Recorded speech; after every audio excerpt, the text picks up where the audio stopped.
ದೇವನಾಮಕ್ಕೆ ಸ್ತೋತ್ರವಾಗಲಿ. ಪ್ರಾರಂಭದಲ್ಲಿ ಎಲ್ಲರಿಗೂ 2023 ಹೊಸ ವರ್ಷದ ಶುಭಾಶಯಗಳು. ಈ 2023 ಪ್ರಾರಂಭ ಭಾನುವಾರ.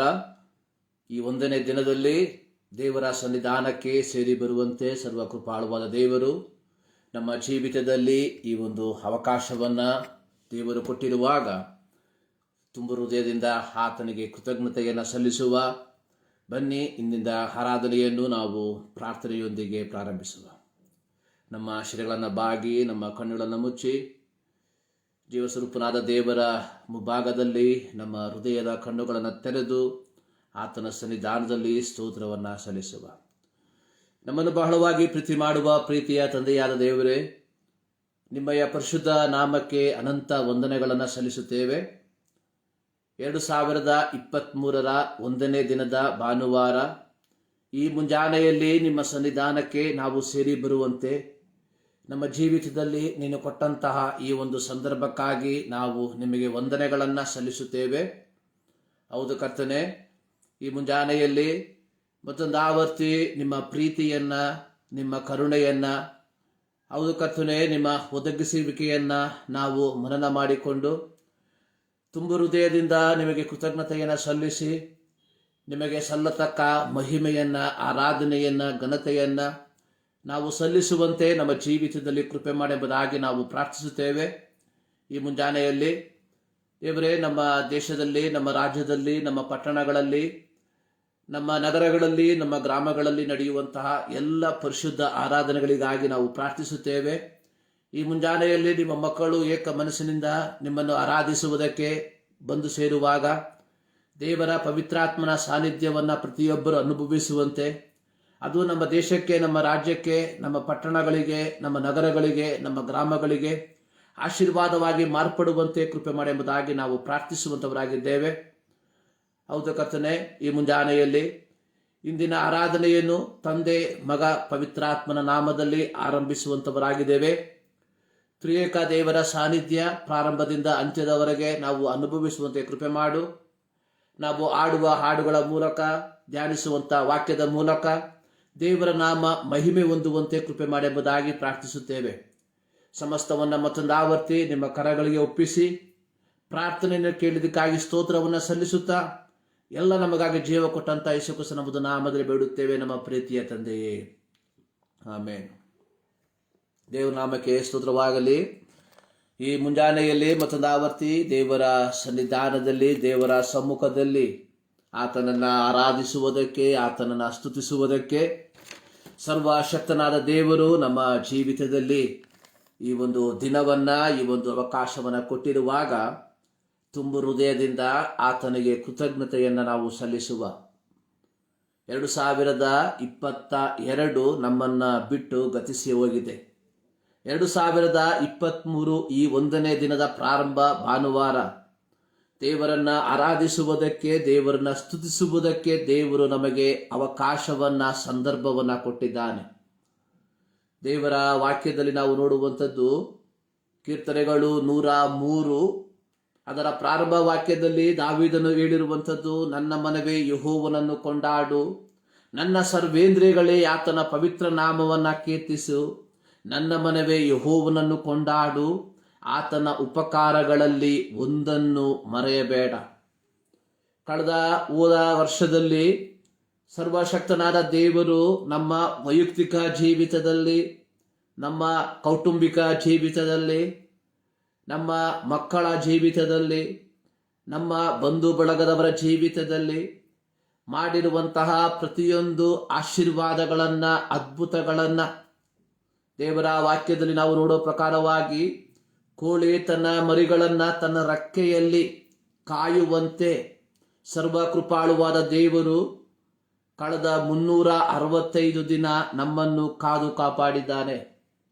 ಇದು ನಮ್ಮ ಶ್ರೇಷ್ಠತೆಯಲ್ಲ, ನಮ್ಮ ಯೋಗ್ಯತೆಯಲ್ಲ, ನಮ್ಮ ಸಾಮರ್ಥ್ಯವಲ್ಲ, ದೇವರ ಕೃಪೆ, ದೇವರ ಕರುಣೆ.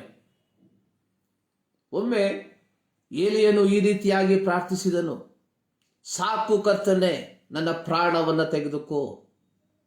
ಆಗ ಯೆಹೋವನು ಎಲಿಯನಿಗೆ ಹೇಳುವಂಥದ್ದು, ನೀನು ಮಾಡಿ ಮುಗಿಸಬೇಕಾಗಿರುವಂತಹ ಕೆಲವು ಕಾರ್ಯಗಳು ಉಂಟು. ಪ್ರಿಯರೇ, ಈ 2023 ದೇವರು ನನ್ನ ಜೀವಿತದಲ್ಲಿ, ನಿಮ್ಮ ಜೀವಿತದಲ್ಲಿ ಕೊಟ್ಟಿರುವಂಥದ್ದು, ನಾವು ನಮಗೋಸ್ಕರವಾಗಿ ಏನನ್ನಾದರೂ ಮಾಡುವುದಕ್ಕೋಸ್ಕರವಾಗಿ ಅಲ್ಲ, ನಮಗೋಸ್ಕರವಾಗಿ ಏನನ್ನಾದರೂ ಸಂಪಾದಿಸುವುದಕ್ಕೋಸ್ಕರವಾಗಿ ಅಲ್ಲ, ಬದಲಾಗಿ ದೇವರಿಗಾಗಿ ಮಾಡಿ ಮುಗಿಸಬೇಕಾಗಿರುವಂತಹ ಕೆಲಸವನ್ನ ಮಾಡಿ ಮುಗಿಸುವುದಕ್ಕೆ. ದಾನಿಯೇಲನ ಕುರಿತಾಗಿ ಯೆಹೋವನು ಹೇಳುವಂಥದ್ದು, ಬಂದು ವಿಶ್ರಮಿಸಿಕೋ. ಮೋಶೆಯ ಕುರಿತಾಗಿ ಯೆಹೋವನು ಹೇಳುವಂಥದ್ದು, ವಿಶ್ರಮವನ್ನು ತೆಗೆದುಕೋ. ಅವರು ತಮ್ಮ ಜೀವಿತದಲ್ಲಿ ದೇವರು ಕೊಟ್ಟಂತಹ ದೌತ್ಯಗಳನ್ನ, ದೇವರು ವಹಿಸಿದಂತಹ ಜವಾಬ್ದಾರಿಗಳನ್ನ ಪೂರೈಸಿದಾಗ ದೇವರು ಯೆಹೋವನು ಅವರನ್ನ ಕರೆದುಕೊಳ್ಳುವಂಥದ್ದಾಗಿ ನಾವು ನೋಡ್ತೇವೆ. 2023 ನಮ್ಮ ಜೀವಿತದಲ್ಲಿ ಸಿಕ್ಕಿರುವಂಥದ್ದು ನಮ್ಮ ಶಕ್ತಿಯ ಸಾಮರ್ಥ್ಯವಲ್ಲ, ನಮ್ಮ ಬುದ್ಧಿಯ ಸಾಮರ್ಥ್ಯವಲ್ಲ, ಬದಲಾಗಿ ದೇವರಿಗಾಗಿ ಮಾಡಿ ಮುಗಿಸಬೇಕಾಗಿರುವಂತಹ ಕೆಲವು ಕಾರ್ಯಗಳನ್ನು ಮಾಡಿ ಮುಗಿಸುವುದಕ್ಕೋಸ್ಕರವಾಗಿ. ಈ ಮುಂಜಾನೆಯಲ್ಲಿ ನಾವು ದೇವರಿಂದ ಆಶೀರ್ವಾದಗಳನ್ನು ಎದುರು ನೋಡುವುದಕ್ಕಿಂತಲೂ ಮಿಗಿಲಾಗಿ ದೇವರಿಗಾಗಿ ನನ್ನ ಜೀವಿತದ ಮೂಲಕವಾಗಿ ನಾನು ಮಾಡಬೇಕಾದ ಕಾರ್ಯಗಳನ್ನು ಮಾಡಿ ಮುಗಿಸುವುದಕ್ಕೆ ದೇವರೇ ಕೃಪೆ ಕೊಡು ಎಂಬುದಾಗಿ ನಾವು ಪ್ರಾರ್ಥಿಸುವಂತವರಾಗಿರಬೇಕು. ಈ ಮುಂಜಾನೆಯಲ್ಲಿ ದೇವರ ಸನ್ನಿಧಾನಕ್ಕೆ ನಾವು ಸೇರಿ ಬಂದಿದ್ದೇವೆ. ಆತನ ಪ್ರಸನ್ನತೆಯನ್ನು ನಾವು ಅನುಭವಿಸ್ತಾ ಇದ್ದೇವೆ. ಈ ಮುಂಜಾನೆಯಲ್ಲಿ ಈ ದೇವರನ್ನ ಹಾಡುಗಳ ಮೂಲಕ ಹಾಡಿ ಆತನನ್ನು ನಾವು ಮಹಿಮೆ ಪಡಿಸುವ. ಅಪೊಸ್ತಲನಾದ ಪೌಲನು ಫಿಲಿಪ್ಪಿಯರಿಗೆ ಬರೆದ ಪತ್ರಿಕೆ 4ನೇ ಅಧ್ಯಾಯ 4ನೇ ವಾಕ್ಯದಲ್ಲಿ ಈ ರೀತಿ ಬರೆದಿದ್ದಾನೆ, ಯಾವಾಗಲೂ ಕರ್ತನಲ್ಲಿ ಸಂತೋಷಿಸಿರಿ, ಸಂತೋಷ ಪಡಿರಿ ಎಂದು ತಿರುಗಿ ಹೇಳುತ್ತೇನೆ. Rejoice in the lord always, I say rejoice in the lord. ಪೌಲನು ತಾನು ಸೆರೆಮನೆಯಲ್ಲಿ ಆಗಿರುವಂತಹ ಸಂದರ್ಭಗಳಲ್ಲಿ ಫಿಲಿಪ್ಪದಲ್ಲಿರುವಂತಹ ವಿಶ್ವಾಸಿಗಳಿಗೆ ಹೇಳುವಂಥದ್ದು, ನೀವು ಕರ್ತನಲ್ಲಿ ಸಂತೋಷಿಸಿರಿ. ದೇವರ ವಾಕ್ಯದಲ್ಲಿ ಬರೆಯಲ್ಪಟ್ಟಿರುವಂಥದ್ದು, ಈ ದಿನವು ಯೆಹೋವನಿಂದ ನೇಮಕವಾದದ್ದು, ಇದರಲ್ಲಿ ನಾವು ಉಲ್ಲಾಸಿಸಿ ಆನಂದ ಪಡುವ.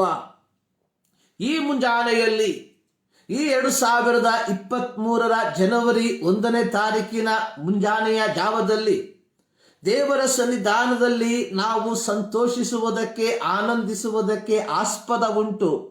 ಕಾರಣ, ಇಂದು ನಾವು ದೇವರಿಗಾಗಿ ಮಾಡಬೇಕಾಗಿರುವಂತಹ ಒಂದು ಶ್ರೇಷ್ಠವಾದ ಕಾರ್ಯವಿದೆ.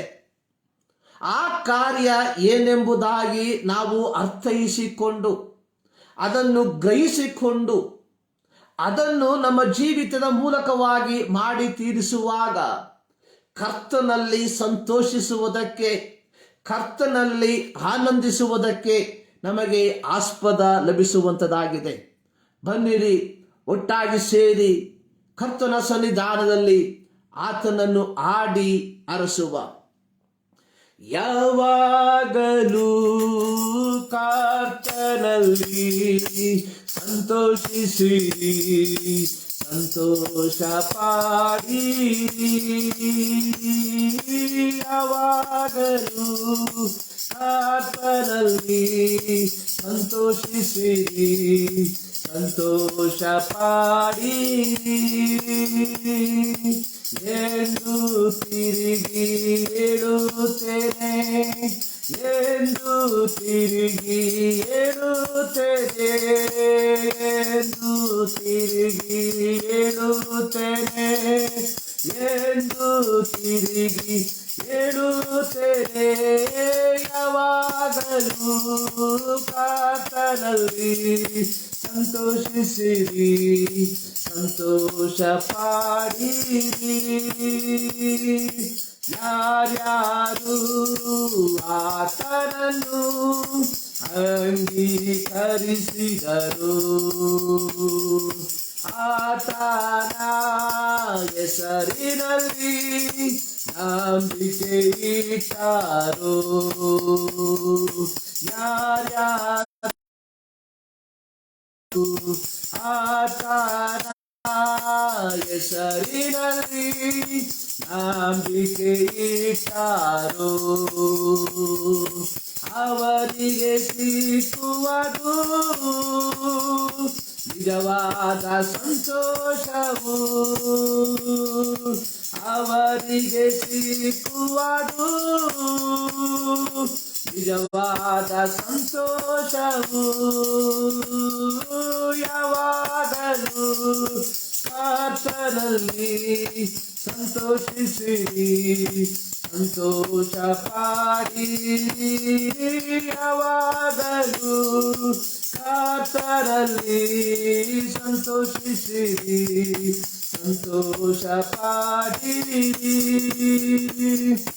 ಯಾರ್ಯಾರು ಪ್ರಭುವಿನ ಸಮ್ಮುಖದಲ್ಲಿಯೇ ಹೆಚ್ಚಿನ ಸಮಯವನ್ನು ಕಳೆಯುತ್ತಿರುವಾರು. ಯಾರ್ಯಾರು ಪ್ರಭುವಿನ ಸಮ್ಮುಖದಲ್ಲಿಯೇ ಹೆಚ್ಚಿನ ಸಮಯವನ್ನು ಕಳೆಯುತ್ತಿರುವಾರು ಅವರಿಗೆ ಸಿಕ್ಕುವುದು ಪರಲೋಕ ಸಂತೋಷವು. ಅವರಿಗೆ ಸಿಕ್ಕುವುದು ಪರಲೋಕ ಸಂತೋಷವು. ಯಾವಾಗಲೂ ಕರ್ತನಲ್ಲಿ ಸಂತೋಷಿಸಿರಿ, ಸಂತೋಷ ಪಡಿರಿ. ಯಾವಾಗಲೂ ಕರ್ತನಲ್ಲಿ ಸಂತೋಷಿಸಿರಿ, ಸಂತೋಷ ಪಡಿರಿ. ಯಾರ್ಯಾರು ಪ್ರಭುವಿನ ವಾಕ್ಯಗಳನ್ನೆಲ್ಲ ಪ್ರೀತಿಸಿ ಕೈಕೊಂಡು ನಡೆಯುತ್ತಿರುವಾರು. ಯಾರ್ಯಾರು ಪ್ರಭುವಿನ ವಾಕ್ಯಗಳನ್ನೆಲ್ಲ ಪ್ರೀತಿಸಿ ಕೈಕೊಂಡು ನಡೆಯುತ್ತಿರುವಾರು ಅವರಿಗೆ ಸಿಕ್ಕುವುದು ಮಹಿಮೆಯ ಸಂತೋಷವು. ಅವರಿಗೆ ಸಿಕ್ಕುವುದು ಮಹಿಮೆಯ ಸಂತೋಷವು. ಯಾವಾಗಲೂ ಕರ್ತನಲ್ಲಿ ಸಂತೋಷಿಸಿರಿ, ಸಂತೋಷ ಪಡಿರಿ. ಯಾವಾಗಲೂ ಕರ್ತನಲ್ಲಿ ಸಂತೋಷಿಸಿರಿ, ಸಂತೋಷ ಪಡಿರಿ ಎಂದು ತಿರುಗಿ ಹೇಳುತ್ತೇನೆ, ಎಂದು ತಿರುಗಿ ಹೇಳುತ್ತೇನೆ, ಎಂದು ತಿರುಗಿ ಹೇಳುತ್ತೇನೆ, ಎಂದು ತಿರುಗಿ ಹೇಳುತ್ತೇನೆ. ಯಾವಾಗಲೂ ಕರ್ತನಲ್ಲಿ ಸಂತೋಷಿಸಿರಿ, ಸಂತೋಷ ಪಡಿರಿ. ಯಾವಾಗಲೂ ಕರ್ತನಲ್ಲಿ ಸಂತೋಷಿಸಿರಿ, ಸಂತೋಷ ಪಡಿರಿ. ಹಲ್ಲೆಲೂಯಾ. ಯಾವಾಗಲೂ ಕರ್ತನಲ್ಲಿ ಸಂತೋಷಿಸಿರಿ, ಸಂತೋಷ ಪಡಿರಿ. ಈ ಮುಂಜಾನೆಯಲ್ಲಿ ನಾವು ಸಂತೋಷಿಸುವುದಕ್ಕೆ ನಮಗೆ ಕಾರಣವಿದೆ. ಕಾರಣ, ಒಂದು ಹೊಸ ವರ್ಷಕ್ಕೆ ನಾವು ಕಾಲಿಟ್ಟಿದ್ದೇವೆ. ಸರ್ವ ಕೃಪಾಳುವಾದ ದೇವರು 2022 ಜನವರಿ 1ನೇ ತಾರೀಕಿನಿಂದ ಡಿಸೆಂಬರ್ 31ನೇ ತಾರೀಕಿನ ತನಕ, ಅಂದರೆ ಸರಿಸುಮಾರು 365 ದಿನ ಆತನು ನಮ್ಮನ್ನು ಕಾಪಾಡಿದ್ದಾನೆ. ಸೊ ಹೀಗಿರುವಾಗ ಸಂತೋಷಿಸುವುದಕ್ಕೆ ನಮಗೆ ಅನೇಕ ಕಾರಣಗಳಿದೆ. ಸೊ ಸಂತೋಷ ಪಡುವಂಥವನು ದೇವರನ್ನ ಸ್ತುತಿಸಲಿ ಎಂಬುದಾಗಿ ಯಾಕೋಬನು ತನ್ನ ಪತ್ರಿಕೆಯಲ್ಲಿ ಬರೆದಿರುವಂಥದ್ದನ್ನು ನಾವು ನೋಡುತ್ತೇವೆ. ಯಾಕೋಬನು ತನ್ನ ಪತ್ರಿಕೆಯಲ್ಲಿ ಹೇಳಿರುವಂಥದ್ದು, ನಿಮ್ಮಲ್ಲಿ ಸಂತೋಷ ಪಡುವವನು ದೇವರನ್ನ ಸ್ತುತಿಸಲಿ ಎಂಬುದಾಗಿ. ಯಾಕೋಬನ ಪತ್ರಿಕೆ 5ನೇ ಅಧ್ಯಾಯ 13ನೇ ವಾಕ್ಯದಲ್ಲಿ, ನಿಮ್ಮಲ್ಲಿ ಸಂತೋಷ ಪಡುವವನಿದ್ದಾನೋ ಅವನು ಕೀರ್ತನೆಯನ್ನ ಆಡಲಿ. ಇದು ದೈವಿಕವಾದ ಸಂತೋಷವನ್ನ ತೋರಿಸುವಂಥದ್ದು ಅಥವಾ ದೈವಿಕವಾದ ಸಂತೋಷದ ಕುರಿತಾಗಿ ಹೇಳುವಂಥದ್ದಾಗಿದೆ. ನಾವು ಹಾಡಿದಂತಹ ಹಾಡಿನಲ್ಲಿ 3 ವಿಧವಾದಂತಹ ಸಂತೋಷದ ಕುರಿತಾಗಿ ನಾವು ನೋಡ್ತೇವೆ. ನಿಜವಾದಂತಹ ಸಂತೋಷ, ಪರಲೋಕ ಸಂತೋಷ, ಮಹಿಮೆಯ ಸಂತೋಷ. ಯಾರು ಆತನನ್ನ ಅಂಗೀಕರಿಸಿದಾರೋ, ಅಂದ್ರೆ ಯೇಸು ಸ್ವಾಮಿಯನ್ನ ತಮ್ಮ ಹೃದಯದಲ್ಲಿ ಯಾರು ಸ್ವೀಕಾರ ಮಾಡಿದ್ದಾರೆ ಅವರಿಗೆ ಲಭಿಸುವಂತದ್ದಾಗಿದೆ ಪರಲೋಕದ ನಿಜವಾದ ಸಂತೋಷ, ದ ಟ್ರೂ ಹ್ಯಾಪಿನೆಸ್. ಲೌಕಿಕವಾಗಿ ಲಭಿಸುವಂತಹ ಸಂತೋಷಗಳು ತಾತ್ಕಾಲಿಕವಾಗಿರುವಂಥದ್ದು, ಕೆಲವೇ ಕ್ಷಣಗಳಿಗೆ, ಕೆಲವೇ ನಿಮಿಷಗಳಿಗೆ, ಕೆಲವೇ ಗಂಟೆಗಳಿಗೆ, ಕೆಲವೇ ದಿನಗಳಿಗೆ ಮಾತ್ರ ಸೀಮಿತವಾಗಿರುವಂಥದ್ದು ಲೌಕಿಕವಾಗಿ ಲೋಕ ಕೊಡುವಂತಹ ಸಂತೋಷ. ಆದರೆ ಯಾರು ಯೇಸು ಸ್ವಾಮಿಯನ್ನ ತಮ್ಮ ಹೃದಯದಲ್ಲಿ ಅಂಗೀಕರಿಸಿರ್ತಾರೋ, ಯಾರಿಗೆ ನಿತ್ಯ ಜೀವದ ಭಾಗ್ಯತೆ ಲಭಿಸಿರುತ್ತದೋ, ಯಾರು ನಾನು ದೇವರ ಮಗನೆಂಬ ಪದವಿಯನ್ನ ಪಡೆದುಕೊಂಡವನು ಎಂಬ ದೃಢ ನಿಶ್ಚಯ ಇರುತ್ತದೋ ಅಂಥವರಿಗೆ ಸಿಕ್ಕುವಂಥದ್ದೇ ನಿಜವಾದಂತಹ ಸಂತೋಷ. ಎರಡನೇದಾಗಿ ಪರಲೋಕದ ಸಂತೋಷ. ಯಾರು ಪ್ರಭುವಿನ ಸಮ್ಮುಖದಲ್ಲಿ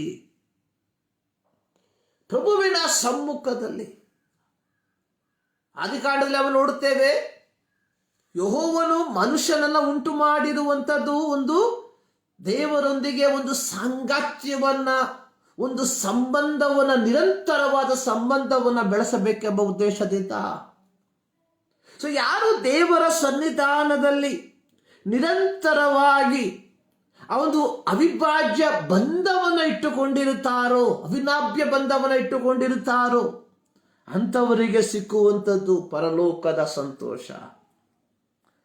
ನಂತರವಾಗಿ ಯಾರು ದೇವರ ವಾಕ್ಯಗಳನ್ನ ಪ್ರೀತಿಸಿ ಕೈಕೊಂಡು ನಡೆಯುತ್ತಾರೋ ಅವರಿಗೆ ಸಿಕ್ಕುವಂಥದ್ದು ಮಹಿಮೆಯ ಸಂತೋಷ. ಪ್ರಿಯರೇ, ನಮ್ಮ ಜೀವಿತದಲ್ಲಿ ನಾವು ಅನುಭವಿಸುತ್ತಿರುವಂತಹ ಸಂತೋಷ ಅದು ಯಾವ ವಿಧವಾದ ಸಂತೋಷವಾಗಿದೆ? ಯಥಾರ್ಥವಾಗಿ ಒಂದು ದೈವಿಕವಾದ ಸಂತೋಷವನ್ನ ನಾವು ಅನುಭವಿಸುವಂತವರಾಗಿದ್ದೇವ. ಈ ಮುಂಜಾನೆಯಲ್ಲಿ ದೇವರ ಸನ್ನಿಧಾನಕ್ಕೆ ನಾವು ಸೇರಿ ಬಂದಿರುವಾಗ ಪೌಲನು ಹೇಳುವ ರೀತಿಯಲ್ಲಿ ಯಾವಾಗಲೂ ಕರ್ತನಲ್ಲಿ ಸಂತೋಷಿಸಿರಿ, ಸಂತೋಷ ಪಡಿರಿ ಎಂದು ತಿರುಗಿ ಹೇಳುತ್ತೇನೆ. ತನ್ನ ವೇದನೆಯ ಮಧ್ಯದಲ್ಲಿ, ತನ್ನ ಬಂಧನದ ಮಧ್ಯದಲ್ಲಿ, ತನ್ನ ಶಾರೀರಿಕವಾದಂತಹ ಕ್ಲೇಶಗಳ ಮಧ್ಯದಲ್ಲಿ ಪೌಲನು ಹಾದು ಹೋಗುತ್ತಿರುವಾಗ ಯೇಸುವಿನ ವಿಷಯವಾದ ಸುವಾರ್ತೆಯ ಮೂಲಕವಾಗಿ ಒಬ್ಬ ಸೆರೆವಾಸಿಯಾಗಿ, ಒಬ್ಬ ಕೈದಿಯಾಗಿ ಸೆರೆಮನೆಯಲ್ಲಿ ವಾಸಿಸುತ್ತಿರುವಾಗ ಪೌಲನು ಹೇಳುವಂಥದ್ದು, ಯಾವಾಗಲೂ ಕರ್ತನಲ್ಲಿ ಸಂತೋಷ ಪಡಿರಿ. ಐ ಆಮ್ ಗ್ಲಾಡ್, ನಾನು ಈ ನನ್ನ ಪರಿಸ್ಥಿತಿಯಲ್ಲಿ ನಾನು ಸಂತೋಷ ಪಡ್ತೇನೆ. ಪೌಲನು ಹೇಳುವಂಥದ್ದು, ಈ ನನ್ನ ಬೇಡಿ ಕ್ರಿಸ್ತನ ನಿಮಿತ್ತವಾಗಿ ಎಂಬುದಾಗಿ ನಾನು ಸಂತೋಷ ಪಡ್ತೇನೆ ಎಂಬುದಾಗಿ. ನಾವು ಸಂತೋಷ ಪಡುವಂಥದ್ದು ಯಾವುದರಲ್ಲಿ? ಕೇವಲ ಲೌಕಿಕವಾದಂತಹ ಕಾರ್ಯಗಳು ನಮಗೆ ಲಭಿಸುವಂತಹ ಸಂದರ್ಭದಲ್ಲಿ ಮಾತ್ರ ನಾವು ದೇವರಿಗೆ ಕೃತಜ್ಞತೆಯನ್ನು ಸಲ್ಲಿಸುವಂಥವರಲ್ಲವೋ? ಒಮ್ಮೆ ಯೋಚಿಸಿ ನೋಡಿ. ನಮ್ಮ ಜೀವಿತದಲ್ಲಿ ಕಷ್ಟ ಕಾರ್ಪಣ್ಯಗಳು, ರೋಗ ರುಜಿನಗಳು, ವೇದನೆಗಳು ಬರುವಂತಹ ಸಂದರ್ಭಗಳಲ್ಲಿ ನಾವು ಕರ್ತನಲ್ಲಿ ಪೌಲನ ಹಾಗೆ ಕರ್ತನಲ್ಲಿ ಸಂತೋಷ ಪಡುವಂತವರಾಗಿದ್ದೇವ. ಯೋಬನ ಕುರಿತಾಗಿ ನಾವು ನೋಡುವಂಥದ್ದು, ಯೋಬನು ಅತ್ಯಂತ ಧನಿಕನಾದಂತಹ ವ್ಯಕ್ತಿಯಾಗಿದ್ದ. ಅದು ಮಾತ್ರವಲ್ಲದೆ ಯೋಬನು ಒಬ್ಬ ನೀತಿವಂತನಾಗಿದ್ದ. ಯೋಬನು ಒಬ್ಬ ದೇವಭಕ್ತನಾಗಿದ್ದ. ಯೋಬನು ಕೆಟ್ಟದ್ದನ್ನು ನಿರಾಕರಿಸುವಂತವನಾಗಿದ್ದ. ಯೋಬನು ದೋಷವನ್ನ ಬಿಟ್ಟು ನಡೆಯುವಂತಹ ವ್ಯಕ್ತಿಯಾಗಿದ್ದ. ಯೋಬನು ತನ್ನ ಶರೀರದ ಅವಯವದೊಂದಿಗೆ ನಿಯಮವನ್ನು ಮಾಡಿಕೊಂಡಿದ್ದಂತಹ ವ್ಯಕ್ತಿಯಾಗಿದ್ದ. ಯೋಬನ ಗುಣಲಕ್ಷಣಗಳು ಹೀಗೆ ಭಾರಿ ಇದೆ. ಯಥಾರ್ಥ ಚಿತ್ತನಾಗಿದ್ದ ಯೋಬನು, ದೇವರಲ್ಲಿ ಭಯಭಕ್ತಿಯುಳ್ಳವನಾಗಿದ್ದ ಯೋಬನು. ಈ ಯೋಬನ ಜೀವಿತದಲ್ಲಿ ಒಂದು ಪ್ರತಿಕೂಲದ ಗಾಳಿ ಬೀಸಿದಾಗ ಮೊದಲು ತನ್ನ ಐಶ್ವರ್ಯವು ತನ್ನನ್ನ ಬಿಟ್ಟು ಹೋಯಿತು. ತಾನು ಅದುವರೆಗೂ ಸಂಪಾದಿಸಿದಂತಹ ಪ್ರತಿಯೊಂದು ಕುರಿಗಳಿಂದ ಹಿಡಿದು ಒಂಟೆಗಳ ತನಕ ಪ್ರತಿಯೊಂದು ಅವನಿಂದ ತೆಗೆದುಹಾಕಲ್ಪಟ್ಟಿತ್ತು. ನಂತರವಾಗಿ ದೇವರ ವಾಕ್ಯದಲ್ಲಿ ನೋಡುತ್ತೇವೆ, ಮಕ್ಕಳು ಯೆಹೋವನು ಕೊಡುವಂತಹ ಬಹುಮಾನ, ಯೆಹೋವನು ಕೊಟ್ಟಂತಹ ಬಹುಮಾನವನ್ನ ಯೋಬನು ನಷ್ಟಪಡಿಸಿಕೊಂಡ. ದೇವರ ವಾಕ್ಯದಲ್ಲಿ ನಾವು ನೋಡ್ತೇವೆ, ನಾನೇ ನಿಮ್ಮ ಆರೋಗ್ಯದಾಯಕನು ಎಂಬುದಾಗಿ. ಯೋಬನು ತನ್ನ ಆರೋಗ್ಯವನ್ನು ನಷ್ಟಪಡಿಸಿಕೊಂಡ.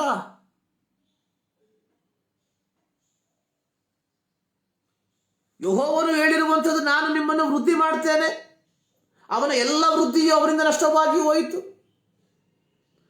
ಯೆಹೋವನು ಹೇಳಿದ್ದಾನೆ, ಗರ್ಭಫಲವು ದೇವರು ಕೊಡುವಂತಹ ಬಹುಮಾನ, ದೇವರು ಕೊಟ್ಟಂತಹ ಬಹುಮಾನ ಅವನಿಂದ ನಷ್ಟವಾಗಿ ಹೋಗಿತ್ತು.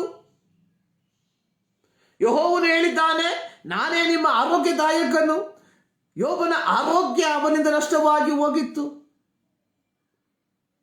ದೇವರನ್ನ ದೂಷಿಸುವುದಕ್ಕೆ ಅಥವಾ ದೇವರನ್ನ ಅಲ್ಲಗಳೆಯುವುದಕ್ಕೆ ಇದಕ್ಕಿಂತ ಬೇರೆ ಯಾವ ಕಾರಣ ಯೋಬನಿಗೆ ಬೇಕು?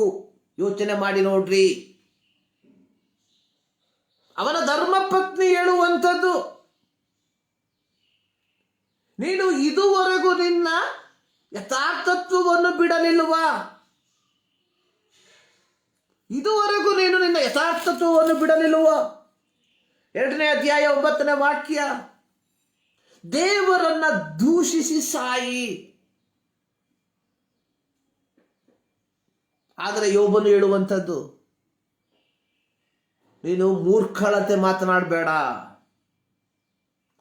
ದೇವರಿಂದ, ದೇವರ ಹಸ್ತದಿಂದ ಕೇವಲ ಒಳ್ಳೆಯದನ್ನು ಮಾತ್ರ ನಾವು ಪಡೆದುಕೊಳ್ಳುತ್ತೇವೆ, ಕೆಟ್ಟದನ್ನ ಪಡೆದುಕೊಳ್ಳಬಾರದ. ನಿಮ್ಮನ್ನು ಅಭಿವೃದ್ಧಿ ಪಡಿಸುತ್ತೇನೆ ಎಂಬುದಾಗಿ ಹೇಳಿದ ದೇವರು ಅಥವಾ ನಮ್ಮನ್ನು ಅಭಿವೃದ್ಧಿ ಪಡಿಸಿದಂಥ ದೇವರು ತಾನು ಕೊಟ್ಟಂಥದ್ದನ್ನ ತಾನು ತೆಗೆದುಕೊಳ್ಳುವುದಕ್ಕೆ ಆತನಿಗೆ ಅಧಿಕಾರವಿಲ್ಲವಾ? ಅದು ಯೋಬನ ಪ್ರಶ್ನೆ. ಕೊಡುವುದಕ್ಕೆ ಆತನಿಗೆ ಅಧಿಕಾರವಿರುವುದಾದರೆ ತೆಗೆದುಕೊಳ್ಳುವುದಕ್ಕೂ ಆತನಿಗೆ ಅಧಿಕಾರ ಉಂಟು. ಇದು ಕ್ರೈಸ್ತರಾದ ನಾವು ಗ್ರಹಿಸದೇ ಇರುವಂತಹ ಒಂದು ಸತ್ಯ. ಗರ್ಭಫಲವನ್ನು ಕೊಟ್ಟಂತಹ ದೇವರು ಅದನ್ನು ತೆಗೆದುಕೊಳ್ಳುವುದಕ್ಕೂ ಅಧಿಕಾರವಿರುವಂತವನು. ಮಕ್ಕಳು ನಮ್ಮ ಸಾಮರ್ಥ್ಯದ ಫಲವಲ್ಲ, ದೇವರು ಕೊಡುವಂತಹ ಬಹುಮಾನವಾಗಿದೆ.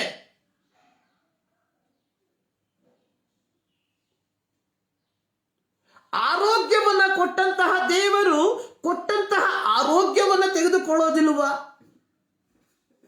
ಆಗ ನಮ್ಮಲ್ಲಿ ಒಂದು ಪ್ರಶ್ನೆ ಬರ್ಬೋದು, ದೇವರು ಇಷ್ಟು ಕ್ರೂರಿನ? ದೇವರು ಕ್ರೂರಿಯಾದದ್ದರ ಪ್ರಶ್ನೆಯಲ್ಲ ಇದು. ಇಲ್ಲಿ ನಾವು ಗ್ರಹಿಸಬೇಕಾಗಿರುವಂಥದ್ದು, ಕೊಟ್ಟಿರುವಂತಹ ದೇವರಿಗೆ ತೆಗೆದುಕೊಳ್ಳುವುದಕ್ಕೂ ಅಧಿಕಾರವಿದೆ. ಲಭಿಸಿರುವಾಗ ನಾವು ಹೇಗೆ ದೇವರನ್ನು ಪ್ರೀತಿ ಮಾಡಿದ್ದೇವೆ, ದೇವರನ್ನು ಸ್ತುತಿಸಿದ್ದೇವೆ, ಅದೇ ರೀತಿಯಲ್ಲಿ ದೇವರು ನಮ್ಮಿಂದ ತೆಗೆದುಕೊಳ್ಳುವಾಗಲೂ ಆತನನ್ನು ಸ್ತುತಿಸುವುದಕ್ಕೆ ನಾವು ಬಾಧ್ಯಸ್ಥರಾಗಿದ್ದೇವೆ. ಅವನೇ ನಿಜವಾದಂತಹ ಯಥಾರ್ಥವಾದಂತಹ ದೇವರ ಮಗನು ಮಗಳು. ಕೇವಲ ಆಶೀರ್ವಾದಗಳು ಲಭಿಸುವಾಗ ಮಾತ್ರ ದೇವರನ್ನು ಸ್ತುತಿಸುವಂತವನಲ್ಲ ದೇವರ ಮಗ. ಪ್ರಿಯರೇ, ನಮಗೆ ಸಂತೋಷಿಸುವುದಕ್ಕೆ ಕಾರಣ ಇದೆ. ಕಾರಣ ಅನೇಕ ಆಶೀರ್ವಾದಗಳನ್ನು ನಾವು ಪಡ್ಕೊಂಡಿದ್ದೇವೆ. ಅದರಲ್ಲಿ ಒಂದು ಆಶೀರ್ವಾದ ಪ್ರಲಾಪಗಳ ಪುಸ್ತಕದಲ್ಲಿ ನಾವು ನೋಡ್ತೇವೆ, ನಾವು ಉಳಿದಿರುವುದು ಯೆಹೋವನ ಕರುಣೆ, ಆತನ ಕೃಪಾವರಗಳು ನಿಂತು ಹೋಗವು. ಈ ಮುಂಜಾನೆಯಲ್ಲಿ ದೇವರ ಸನ್ನಿಧಾನದಲ್ಲಿ ಸಂತೋಷಿಸುವಂತಹ ನಾವು ಆತನಿಗೆ ಕೃತಜ್ಞತೆಯನ್ನು ಸಲ್ಲಿಸುವುದಕ್ಕೆ ಅಥವಾ ಕೀರ್ತನೆಗಳನ್ನು ಆಡುವುದಕ್ಕೆ ನಾವು ಬಾಧ್ಯಸ್ಥರಾಗಿಲ್ಲವಾ? ಒಮ್ಮೆ ಯೋಚಿಸಿ ನೋಡಿ. 2023ಕ್ಕೆ ನಾವು ಕಾಲಿಟ್ಟಿದ್ದೇವೆ ಪ್ರಿಯರೇ. ದಿನಗಳು, ವಾರಗಳು, ತಿಂಗಳುಗಳು ನಮ್ಮನ್ನ ಬಿಟ್ಟು ಗತಿಸಿ ಹೋಗ್ತದೆ. ಸೊ ನಮ್ಮ ಜೀವಿತದಲ್ಲಿ ಈ 2023ಕ್ಕೆ ನಾವು ಕಾಲಿಟ್ಟಿರುವಾಗ, ಪ್ರತ್ಯೇಕವಾಗಿ ಹೊಸ ವರ್ಷ ಜನವರಿ ತೀರ್ಮಾನದ ವರ್ಷ. ಅನೇಕರು ಅನೇಕ ತೀರ್ಮಾನಗಳನ್ನು ತೆಗೆದುಕೊಂಡಿರ್ತಾರೆ. ನಾನು ಪ್ರಾರ್ಥಿಸುತ್ತೇನೆ, ನಾನು ಸತ್ಯವೇದವನ್ನು ಓದುತ್ತೇನೆ, ನಾನು ಸುವಾರ್ತೆಯನ್ನು ಸಾರ್ತೇನೆ, ಇತ್ಯಾದಿ ಇತ್ಯಾದಿ ಇತ್ಯಾದಿ. ಆದರೆ ಅದನ್ನು ಪಾಲಿಸುವಂಥದ್ದು ಎಷ್ಟರ ಮಟ್ಟಿಗೆ ಸಾಧ್ಯ ಎಂಬುದಾಗಿ ಕಂಡು ಕೇಳರಿಯಬೇಕಾದಂತಹ ಒಂದು ವಿಷಯ. ಬಿಲ್ಲಿ ಗ್ರಹಾಂ ರವರು ಹೇಳಿರುವಂತಹ ಒಂದು ಮಾತು, ಕಳೆದ ದಿನ ನಾನು ಅದನ್ನ ಬಹಳ ಆಳವಾಗಿ ಚಿಂತಿಸುವುದಕ್ಕೆ ಸಾಧ್ಯವಾಯಿತು. ಅವರು ಹೇಳುವಂಥದ್ದು, as this new year begins, ask God to help you tune your life every day to his word. ನಾವು ಹೊಸ ವರ್ಷಕ್ಕೆ ಕಾಲಿಟ್ಟಿರುವಾಗ ನಮ್ಮ ಜೀವಿತವನ್ನ ದೇವರ ವಾಕ್ಯದೊಂದಿಗೆ ಕ್ರಮೀಕರಿಸಲು ದೇವರಲ್ಲಿ ಪ್ರಾರ್ಥಿಸಿರಿ ಎಂಬುದಾಗಿ. So you can bring harmony and joy to those who around you. ಆಗ ನಿಮ್ಮ ಸುತ್ತಮುತ್ತಲಿರುವ ಜನಗಳ ಮಧ್ಯದಲ್ಲಿ ಒಂದು ಸಂತೋಷವನ್ನು, ಒಂದು ಸಾಮರಸ್ಯವನ್ನು ತರುವುದಕ್ಕೆ ಸಾಧ್ಯವಾಗ್ತದೆ. 2023 ಪ್ರತ್ಯೇಕವಾಗಿ ದೇವರ ಮಕ್ಕಳೇ, ನಮಗೆ ಲೌಕಿಕ ಆಶೀರ್ವಾದದ ವಾಗ್ದಾನಕ್ಕೋಸ್ಕರವಾಗಿ ಅಲ್ಲ. ದೇವರ ವಾಕ್ಯ ಹೇಳ್ತದೆ, ಮೊದಲು ದೇವರ ರಾಜ್ಯಕ್ಕಾಗಿ ನೀತಿಗಾಗಿ ತವಕ ಪಡಿರಿ, ಅದರೊಂದಿಗೆ ಎಲ್ಲವೂ ನಿಮಗೆ ಸಿಗ್ತದೆ. ಎಲ್ಲವೂ ಅಂದ್ರೆ ನಮಗೆ ಬೇಕಾಗಿರುವಂಥದ್ದು. ಕುರಿಗಳಿಗೆ ಬೇಕಾಗಿರುವಂಥದ್ದು ಏನು? ಹಸಿರಾದ ಹುಲ್ಲು, ತಳಿರಾದ ಹುಲ್ಲು, ಹಸಿರಾದ ಎಲೆಗಳು, ಶುಭ್ರವಾದ ನೀರು. ಇವಲ್ಲದೆ ಕುರಿಗಳಿಗೆ ಮಾಂಸಾಹಾರ ಬೇಕಾಗಿಲ್ಲ. ಕುರಿಗಳಿಗೆ ಇತರೆ ಪ್ರಾಣಿಗಳು ತಿನ್ನುವಂತಹ ಯಾವ ವಸ್ತುಗಳು, ಯಾವ ಆಹಾರಗಳು ಬೇಕಾಗಿಲ್ಲ. ಕುರಿಗಳಿಗೆ ಬೇಕಾಗಿರುವಂಥದ್ದು ಹುಲ್ಲು, ಹಸಿರುಗಾವಲು, ತಳಿರಾದ ಎಲೆಗಳು, ಆಮೇಲೆ ಶುಭ್ರವಾದ ನೀರು. ನಮ್ಮ ಪ್ರಾರ್ಥನೆ ಅಥವಾ ದೇವರು ನಮಗೆ ಕೊಡುವಂತಹ ಆಶೀರ್ವಾದ ಅನ್ನುವಂಥದ್ದು ನಮಗೆ ಬೇಕಾಗಿರುವಂಥದ್ದನ್ನ, ನಮ್ಮ ಪ್ರಾರ್ಥನೆ ಎನ್ನುವಂಥದ್ದು ನಮಗೆ ಬೇಕಾಗಿರುವಂಥದ್ದನ್ನ. ಇಲ್ಲಿ ನಾವು ನೋಡುವಂಥದ್ದು, ದೇವರಲ್ಲಿ ನಾವು ಸಂತೋಷಿಸುವುದಕ್ಕೆ ನಮಗೆ ಆಸ್ಪದವನ್ನು ನಾವು ಪಡೆದುಕೊಳ್ಳುವಂಥವರಾಗಿರಬೇಕು. ಪ್ರಿಯರೇ, ಈ ಮುಂಜಾನೆಯಲ್ಲಿ ದೇವರ ಸನ್ನಿಧಾನಕ್ಕೆ ನಾವು ಸೇರಿ ಬಂದಿರುವಾಗ ನಮ್ಮನ್ನೇ ದೇವರ ಸನ್ನಿಧಾನಕ್ಕೆ ನಾವು ಸಮರ್ಪಿಸಿ ಆತನಿಗೆ ಕೃತಜ್ಞತೆಯನ್ನು ನಾವು ಸಲ್ಲಿಸುವಂತರಾಗಿರಬೇಕು. ಈ ದಿನದ ವಾಕ್ಯಕ್ಕಾಗಿ ನಾನು ಆರಿಸಿಕೊಂಡಿರುವಂತಹ ದೇವರ ವಾಕ್ಯ ಧರ್ಮೋಪದೇಶ ಕಾಂಡ 11ನೇ ಅಧ್ಯಾಯ ಅದರ 1ರಿಂದ 15 ವಾಕ್ಯಗಳು. ಸೊ ಇಂದಿನ ದೇವರ ವಾಕ್ಯ ಪ್ರಸಂಗದ ಶೀರ್ಷಿಕೆ ಅನ್ನುವಂಥದ್ದು ಆಶೀರ್ವಾದ ಆಜ್ಞೆಯ ಮೇಲೆ ಅವಲಂಬಿತವಾಗಿದೆ. ಆಶೀರ್ವಾದ ಆಜ್ಞೆಯ ಮೇಲೆ ಅವಲಂಬಿತವಾಗಿದೆ. ಕಳೆದ ರಾತ್ರಿ ವಾಚ್ ನೈಟ್ ಸರ್ವಿಸ್ಗೆ ಹೋಗಿರುವಂಥ ಪ್ರತಿಯೊಬ್ಬರು ವಾಗ್ದಾನದ ವಾಕ್ಯಗಳನ್ನು ತೆಗೆದುಕೊಂಡಿರ್ತೀರಾ. ಕೆಲವರು ಮಾಧ್ಯಮದ ಮೂಲಕವಾಗಿ ವಾಗ್ದಾನದ ವಾಕ್ಯಗಳನ್ನು ಓದಿರ್ತೀವಿ. 2023 ವಾಗ್ದಾನದ ವಾಕ್ಯ, 2023 ಜನವರಿ ತಿಂಗಳಿನ ವಾಗ್ದಾನ ವಾಕ್ಯ, ಹಿಂಗೆ ಪ್ರತಿಯೊಂದು ತಿಂಗಳು ವಾಗ್ದಾನದ ವಾಕ್ಯಗಳು, ಪ್ರತಿದಿನಗಳು ವಾಗ್ದಾನದ ವಾಕ್ಯಗಳನ್ನು ನಾವು ಕೇಳುವಂಥವರು, ಓದುವಂಥವರು, ಅದರಲ್ಲಿ ನಾವು ಹೆಚ್ಚಿನ ಗಮನವನ್ನು ಕೇಂದ್ರೀಕರಿಸುವಂಥವರು ಆಗಿದ್ದೇವೆ. ಸೊ ನಮ್ಮ ಜೀವಿತ ಕೇವಲ ಈ ವಾಗ್ದಾನ ವಾಕ್ಯಗಳಲ್ಲಿ ಮಾತ್ರ ಸೀಮಿತವಾಗಿ ಇರಬೇಕಾಗಿರುವಂಥದ್ದ. ಸೊ ದೇವರು ನಮ್ಮನ್ನು ಕರೆದಿರುವಂಥದ್ದು ಈ ವಾಗ್ದಾನ ವಾಕ್ಯಕ್ಕೆ ಅನುಗುಣವಾಗಿ ನಮ್ಮ ಜೀವಿತವನ್ನ ಆತನು ನಯಿಸುತ್ತೇನೆ ಎಂಬ ಒಂದು ಕಂಡೀಷನ್ ಮೇಲ ಈ ಒಂದು ಪ್ರಶ್ನೆಯನ್ನು ನಾವು ಕೇಳಬೇಕು. ಸೊ ನಾನು ಪ್ರಾರಂಭದಲ್ಲಿ ಹೇಳಿದೆ, ಬಿಲಿ ಗ್ರಹಾಂ ರವರು ಹೇಳಿರುವಂಥ ಒಂದು ಮಾತು, as this new year begins, ask God to help to tune your life every day to His word. ಈ ಹೊಸ ವರ್ಷ ಪ್ರಾರಂಭವಾಗಿರುವಾಗ ನಿಮ್ಮ ಜೀವಿತವನ್ನ ದೇವರ ವಾಕ್ಯಕ್ಕೆ ಅನುಗುಣವಾಗಿ ಪ್ರತಿದಿನ ಕ್ರಮೀಕರಿಸುವಂತೆ ಆತನಲ್ಲಿ ಪ್ರಾರ್ಥಿಸಿರಿ. ಕಾರಣ ಈಗ ನಾವು ದೇವರ ವಾಕ್ಯದಲ್ಲಿ ಪ್ರತಿದಿನ ಅಥವಾ ದೇವರ ವಾಕ್ಯಾನುಸಾರವಾಗಿ ಪ್ರತಿದಿನ ನಾವು ಜೀವಿಸುವಾಗ ನಮ್ಮ ಜೀವಿತ ನಮ್ಮ ಸುತ್ತಮುತ್ತಲಿರುವಂಥವರಿಗೆ ಒಂದು ಸಾಮರಸ್ಯವನ್ನ, ಒಂದು ಸಂತೋಷವನ್ನ, ಒಂದು ಆನಂದವನ್ನ ತರುವಂಥದ್ದಾಗಿದೆ. 2022 ನಮ್ಮ ಜೀವಿತ ನಮ್ಮ ನೆರೆಹೊರೆಯವರಿಗೆ ಯಾವ ರೀತಿಯಾಗಿತ್ತು? Did they enjoyed our presence? ನಮ್ಮ ಸಾನ್ನಿಧ್ಯವನ್ನ ಅವರು ಅನುಭವಿಸಿದ್ರ, ಅಥವಾ ನಮ್ಮ ಸಾನ್ನಿಧ್ಯ ಅವರಿಗೆ ಸಂತೋಷವನ್ನು ತಂತ? ನಾವು ವಾಸ ಮಾಡಿರುವಂಥದ್ದು ನಮ್ಮ ಮನೆಯ ಓನರ್ಗಳಿಗೆ, ನಮ್ಮ ನೆರೆಯವರಿಗೆ ಒಂದು ಸಂತೋಷವನ್ನ, ಒಂದು ಸಮಾಧಾನವನ್ನು ತರುವಂತಹ ಒಂದು ಪ್ರಕ್ರಿಯೆಯಾಗಿ ಮಾರ್ಪಟ್ಟಿದ್ದ, ಅಥವಾ ನಾವು ಇತರರಿಗೆ ಒಂದು ತಲೆನೋವಾಗಿ ಮಾರ್ಪಟ್ಟಿದ್ದೇವ? ಒಮ್ಮೆ ಯೋಚಿಸಿ ನೋಡ್ರಿ.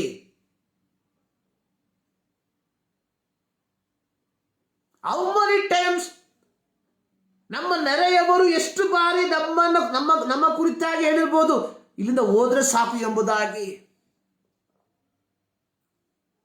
ಪ್ರಿಯರೇ, ಹೊಸ ವರ್ಷಕ್ಕೆ ನೀವು ಕಾಲಿಟ್ಟಿರುವಾಗ, ನಾವುಗಳು ಕಾಲಿಟ್ಟಿರುವಾಗ ನಾವು ಪ್ರಾರ್ಥಿಸಬೇಕಾಗಿರುವಂಥದ್ದು ಹೊಸ ವಾಹನಕ್ಕಾಗಿ ಅಲ್ಲ, ಹೊಸ ಮನೆಗಾಗಿ ಅಲ್ಲ, ಹೊಸ ಆರ್ಥಿಕ ಮಾರ್ಗಕ್ಕಾಗಿ ಅಲ್ಲ. ಬದಲಾಗಿ ಬಿಲ್ಲಿ ಗ್ರಾಹಂ ರವರು ಹೇಳಿದ ರೀತಿಯಲ್ಲಿ, tune your life every day to his word. ಆತನ ವಾಕ್ಯಕ್ಕೆ ಅನುಗುಣವಾಗಿ ನಮ್ಮ ಜೀವಿತವನ್ನು ಪ್ರತಿದಿನ ಟ್ಯೂನ್ ಮಾಡುವಂಥದ್ದು. ಸೊ ಯಾವಾಗ ದೇವರ ವಾಕ್ಯಕ್ಕೆ ಅನುಗುಣವಾಗಿ ನಾವು ನಮ್ಮ ದೈನಂದಿನ ಜೀವಿತವನ್ನು ನಾವು ನಿರ್ವಹಿಸುತ್ತೇವೋ, ಆಗ ನಾವು ನಮ್ಮ ನೆರೆಯವರಿಗೆ ಒಂದು ಸಾಮರಸ್ಯವನ್ನ, ಒಂದು ಸಮಾಧಾನವನ್ನು ತರುವಂಥವರಾಗಿರ್ತೇವೆ. ಯೇಸು ಸ್ವಾಮಿ ಪರಲೋಕಕ್ಕೆ ಒಯ್ಯಲ್ಪಡುವುದಕ್ಕಿಂತ ಮುಂಚಿತವಾಗಿ ಹೇಳಿರುವಂಥದ್ದು, ಐ ಗಿವ್ ಮೈ ಪೀಸ್ ಅಂಟು ಯು. ನಾನು ನನ್ನ ಸಮಾಧಾನವನ್ನು ನಿಮಗೆ ಕೊಡ್ತೇನೆ, ಅದು ಲೋಕವು ಕೊಡುವ ರೀತಿಯಲ್ಲಿ ಅಲ್ಲ. ಈ ಸಮಾಧಾನವನ್ನು ಪಡೆದುಕೊಂಡಿರುವ ಕ್ರೈಸ್ತರಾದ ನಾವುಗಳು, ಸೋ ಕಾಲ್ಡ್ ಕ್ರಿಶ್ಚಿಯನ್, ದೇವರ ಮಕ್ಕಳು ಎಂಬುದಾಗಿ ಎದೆ ತೋಳನ್ನು ತಟ್ಟಿಕೊಳ್ಳುವಂತಹ ನಾವುಗಳು ನಮ್ಮ ನೆರೆ ಹೊರೆಯವರಿಗೆ ಸಮಾಧಾನವನ್ನ ತರುವಂತವರಾಗಿದ್ದೇವ. ಮತ್ತಾಯನ ಸುವಾರ್ತೆಯಲ್ಲಿ ಯೇಸು ಸ್ವಾಮಿ ಹೇಳಿರುವಂಥದ್ದು, ಸಮಾಧಾನ ಪಡಿಸುವವರು ಧನ್ಯರು, ಅವರು ದೇವರ ಮಕ್ಕಳು ಅನ್ನಿಸಿಕೊಳ್ಳುವರು. ಯಾರು ದೇವರ ಮಕ್ಕಳು? ಸಮಾಧಾನ ಪಡಿಸುವಂಥವರು. 2022 ನಮ್ಮ ಜೀವಿತ ಇತರರಿಗೆ ಸಮಾಧಾನವನ್ನು ಕೊಡುವಂಥದ್ದಾಗಿತ್ತ? ಯೋಚನೆ ಮಾಡ್ರಿ. 52 ಭಾನುವಾರ ಆರಾಧನೆಗೆ ಹೋದ್ರೆ ಸಾಲದು. ಪ್ರತಿ ತಿಂಗಳು ದಶಮ ಭಾಗವನ್ನು ಕೊಟ್ಟರೆ ಸಾಲದು. ಸೊ ದೇವರು ನಮ್ಮಿಂದ ಎದುರು ನೋಡುವಂಥದ್ದು ಏನು? Is expecting something. ಆತನು ನಾವು ಮಾಡುವಂತಹ ಧಾರ್ಮಿಕ ಆಚರಣೆಯನ್ನೆಲ್ಲ ಆತನು ಎದುರು ನೋಡುವಂಥದ್ದು. ಸೊ ನಾವು ಧಾರ್ಮಿಕ ಆಚರಣೆಯಲ್ಲಿ ನಾವು ಸಂತೃಪ್ತರಾಗಿದ್ದೇವೆ. ತಪ್ಪದೆ ಆರಾಧನೆಗೆ ಹೋಗುವಂಥದ್ದು, ಕಾಣಿಕೆಯನ್ನು ಕೊಡುವಂಥದ್ದು, ದಶಮ ಭಾಗವನ್ನು ಕೊಡುವಂಥದ್ದು, ಇವೆಲ್ಲ ಧಾರ್ಮಿಕ ಆಚರಣೆ. ನಿನ್ನ ನನ್ನ ಹೃದಯ ದೇವರೊಟ್ಟಿಗೆ ಒಂದು ಪರಿಪೂರ್ಣವಾದ ಸಂಬಂಧವಿಲ್ಲದ ಹೋದರೆ ನಾವು ಮಾಡುವಂತಹ ಪ್ರತಿಯೊಂದು ಕಾರ್ಯ ಕೇವಲ ಧಾರ್ಮಿಕ ಆಚರಣೆ. ಇಲ್ಲಿ ಬಿಲಿಗ್ರಾಮರು ಹೇಳ್ತಾ ಇದ್ದಾರೆ, as you enter new year, ನೀವು ಹೊಸ ವರ್ಷಕ್ಕೆ ಕಾಲಿಟ್ಟಿರುವಾಗ ನಿಮ್ಮ ಜೀವಿತವನ್ನ ದೇವರ ವಾಕ್ಯದೊಂದಿಗೆ ಟ್ಯೂನ್ ಮಾಡ್ಕೊಳ್ರಿ. ನಾವು ರೇಡಿಯೋ ಕೇಳುವಂಥವರು, FM ಕೇಳುವಂಥವರು, ಅದನ್ನು ಸರಿಯಾಗಿ ಟ್ಯೂನ್ ಮಾಡ್ತೇವೆ. ಯಾಕೆಂದ್ರೆ ಕೇಳುವಂತಹ ಶಬ್ದ ನಮಗೆ ಇಂಪಾಗಿ ಕೇಳಬೇಕು. ಖರಾಪರ ಶಬ್ದ ಬಂದ್ರೆ ಕೇಳುವುದಕ್ಕೆ ಅದು ಚೆನ್ನಾಗಿರೋದಿಲ್ಲ. ನಾವು ಕರೆಗಳನ್ನ ಮಾಡ್ತೇವೆ, ಕರೆಗಳಲ್ಲಿ ಡಿಸ್ಟರ್ಬೆನ್ಸ್ ಇದ್ರೆ ನಾವು ಕಟ್ ಮಾಡಿ ಮತ್ತೆ ತಿರುಗಿ ಮಾಡ್ತೇವೆ. ಯಾಕೆಂದ್ರೆ ಕೇಳುವಂತಹ ಶಬ್ದ ನಮಗೆ ಸ್ಫುಟವಾಗಿ ಕೇಳಬೇಕು. ಸೊ ಲೌಕಿಕವಾಗಿ ಕಾರ್ಯಗಳನ್ನು ಸ್ಫುಟವಾಗಿ ಮಾಡುವುದಕ್ಕೆ ನಾವು ಹೆಚ್ಚಿನ ಒತ್ತನ್ನು ಕೊಡುವಾಗ, ನನ್ನನ್ನು ಕೇಳುವ ಪ್ರಿಯ ದೇವಜನರೇ, ನಮ್ಮ ಜೀವಿತ ದೇವರ ವಾಕ್ಯದೊಂದಿಗೆ ನಾವು ಸಹ ಟ್ಯೂನ್ ಅನ್ನು ಮಾಡುವಂತವರಾಗಿರಬೇಕು. ಇದೇ ದೇವರು ನಮ್ಮಿಂದ ಎದುರು ನೋಡುವಂತಹ ಕಾರ್ಯ. ಇದನ್ನ ನಾವು ಮಾಡುವಂತವರಾಗಿದ್ದೇವ. ಒಮ್ಮೆ ಯೋಚಿಸಿ ನೋಡುವ. So 2023, let my life to bring harmony and joy those who live around me. ನನ್ನ ಜೀವಿತ, ನನ್ನ ವೈಯಕ್ತಿಕ ಜೀವಿತ ಈ 2023ರ ಪ್ರಾರಂಭ ದಿನದಿಂದ, not only in one day, not only in 1 week, not only in 1 month, ವಾರಕ್ಕೆ 1 ದಿನ ಅಲ್ಲ, ಅದು ವಾರದಲ್ಲಿ 1 ದಿನ ಅಲ್ಲ, ತಿಂಗಳಿಗೆ 1 ದಿನ ಅಲ್ಲ, ಡೇ ಬೈ ಡೇ, ಪ್ರತಿದಿನ let me B A harmony and Joy those who around me. ನನ್ನ ಸುತ್ತಮುತ್ತಲಿರುವ ಜನರಿಗೆ ನಾನು ಸಾಮರಸ್ಯವನ್ನ ಮತ್ತು ಸಮಾಧಾನವನ್ನ, ಸಂತೋಷವನ್ನ ತರುವಂತಹ ವ್ಯಕ್ತಿಯಾಗಿ ನಾನು ಮಾರ್ಪಡಬೇಕು. ಇದೇ 2023ರಲ್ಲಿ ನಮ್ಮಲ್ಲಿ ನಡೆಯಬೇಕಾಗಿರುವಂತಹ ಒಂದು ಕಾರ್ಯ. ಸೊ ಇಂದಿನ ದೇವರ ವಾಕ್ಯ ಧರ್ಮೋಪದೇಶ ಕಾಂಡ 11ನೇ ಅಧ್ಯಾಯ, ಅದರ ಪ್ರಾರಂಭದಿಂದ 15 ವಾಕ್ಯಗಳು. ಸಂಕ್ಷಿಪ್ತವಾಗಿ ದೇವರ ವಾಕ್ಯವನ್ನು ನಾವು ಧ್ಯಾನ ಮಾಡುವ. ಇದು ದೇವರ ದಾಸನಾದ ಮೋಶೆ ಇಸ್ರಾಯೇಲರಿಗೆ ಹೇಳಿದಂತಹ ಒಂದು ಪ್ರಬೋಧನೆ ಅಥವಾ ಒಂದು ಉಪದೇಶ. ಸೊ ಇಲ್ಲಿ ಮೋಶೆ ಇಸ್ರಾಯೇಲ್ ಮಕ್ಕಳಿಗೆ ಕೆಲವು ಕಾರ್ಯಗಳನ್ನ ಆತನು ವಿವರಿಸುವಂತದ್ದಾಗಿ ನಾವು ನೋಡುವಂತವರಾಗಿದ್ದೇವೆ. ಪ್ರಾರಂಭದಲ್ಲಿ ನಾವು ಕಲಿಯುವಂತಹ ಸಂದರ್ಭದಲ್ಲಿ, as we are entering to a new year, ಒಂದು ಹೊಸ ವರ್ಷಕ್ಕೆ ನಾವು ಕಾಲಿಟ್ಟಿದ್ದೇವೆ. ಈ ಹೊಸ ವರ್ಷದಲ್ಲಿ ನಮ್ಮ ಜೀವಿತದಲ್ಲಿ ನಾವು ಪಾಲಿಸಬೇಕಾಗಿರುವಂತಹ ಕೆಲವು, ಅದು ಬಹಳ ಪ್ರಾಮುಖ್ಯವಾಗಿ ಅಳವಡಿಸಿಕೊಳ್ಳಬೇಕಾಗಿರುವಂತಹ ಕೆಲವು ವಿಚಾರಗಳನ್ನು ಈ ಮುಂಜಾನೆಯಲ್ಲಿ ನಿಮ್ಮ ಮಧ್ಯದಲ್ಲಿ ಹಂಚುವುದಕ್ಕೆ ನಾನು ಬಯಸುವಂತವನಾಗಿದ್ದೇನೆ. ಇಲ್ಲಿ ಮೋಶೆ ವಿಮೋಚನಕಾಂಡ ಪುಸ್ತಕವನ್ನು ನಾವು ಕಲಿಯುವಾಗ ನಮಗೆ ಗೊತ್ತಾಗ್ತದೆ, ಮೋಶೆಯ ನಾಯಕತ್ವದಲ್ಲಿ ಯೆಹೋವನು ಇಸ್ರಾಯೇಲರನ್ನ ಏನ್ ಮಾಡ್ದ, ಆತನು ಹೊರತಂದ. ಅಸಾಧ್ಯ ಎಂಬುದಾಗಿ, ಇಂಪಾಸಿಬಲ್ ಎಂಬುದಾಗಿ ನೆನೆಸಿದಂತಹ ಜಾಗದಲ್ಲಿ ನಾನು ಇವರನ್ನು ಹೋಗಗಡಿಸುವುದಿಲ್ಲ ಎಂಬುದಾಗಿ ಫರೋಹರನು ಕಟ್ಟುನಿಟ್ಟಾಗಿ ಆಜ್ಞೆಯನ್ನ ಕೊಟ್ಟಂತಹ ಸ್ಥಳಗಳಲ್ಲಿ ಇಸ್ರಾಯೇಲ್ ಮಕ್ಕಳು ಸಹ ಇಲ್ಲಿಂದ ಈ ದಾಸತ್ವದಿಂದ ನಮಗೆ ಬಿಡುಗಡೆ ಇಲ್ಲ ಎಂಬುದಾಗಿ ತೀರ್ಮಾನಿಸಿದ ಸ್ಥಳದಲ್ಲಿ ಯೆಹೋವನಾದ ದೇವರು ತನ್ನ ದಾಸನಾದ ಮೋಶೆಯ ಮೂಲಕ ಅದ್ಭುತ ಕಾರ್ಯಗಳನ್ನ, ಸೂಚಕ ಕಾರ್ಯಗಳನ್ನ ಮಾಡಿ ಇಸ್ರಾಯೇಲರನ್ನು ಐಗುಪ್ತ ದೇಶದಿಂದ ಆತನು ಬರಮಾಡ್ದ. ಮರುಭೂಮಿಯಲ್ಲಿ ಅವರು ತಮ್ಮ ಯಾತ್ರೆಯನ್ನ ಮುಂದುವರಿಸಿದ್ರು. ಮರುಭೂಮಿಯ ಯಾತ್ರೆ ಅವರಿಗೆ ಆಹ್ಲಾದಕರವಾಗಿರಲಿಲ್ಲ, ಸಂತೋಷವನ್ನ ತರುವಂತದ್ದಾಗಿರಲಿಲ್ಲ. ಆದರೆ ಮರುಭೂಮಿಯಲ್ಲಿ ದೇವರು ಇಸ್ರಾಯೇಲ್ ಮಕ್ಕಳಿಗೆ ಅದ್ಭುತಗಳ ಮೇಲೆ ಅದ್ಭುತವನ್ನ, ಸೂಚಕ ಕಾರ್ಯಗಳ ಮೇಲೆ ಸೂಚಕ ಕಾರ್ಯಗಳನ್ನ ಮಾಡಿ ಬಹಳ ಕ್ಷೇಮವಾಗಿ ಅವರನ್ನು ಹೊರತರುವಂಥದ್ದನ್ನು ನಾವು ನೋಡುತ್ತೇವೆ. ಹೀಗೆ ಬಂದಂತಹ ಜನರಿಗೆ ದೇವರು ಅವರ ಜೀವಿತದಲ್ಲಿ ದೇವರು ವಾಗ್ದಾನ ಮಾಡಿರುವಂತಹ, ಅಬ್ರಹಾಮನಿಗೆ ದೇವರು ವಾಗ್ದಾನ ಮಾಡಿರುವಂತಹ ಕಾನಾನ್ ದೇಶ, ಹಾಲು ಜೇನು ಹರಿಯುವಂತಹ ದೇಶ, ಈ ದೇಶವನ್ನ ಪ್ರವೇಶಿಸುವುದಕ್ಕಿಂತ ಮುಂಚಿತವಾಗಿ ಮೋಶೆಯ ಮೂಲಕವಾಗಿ ಆತನು ಕೆಲವು ಕಾರ್ಯಗಳನ್ನು ಹೇಳುವಂಥದ್ದನ್ನು ನಾವು ನೋಡ್ತೇವೆ.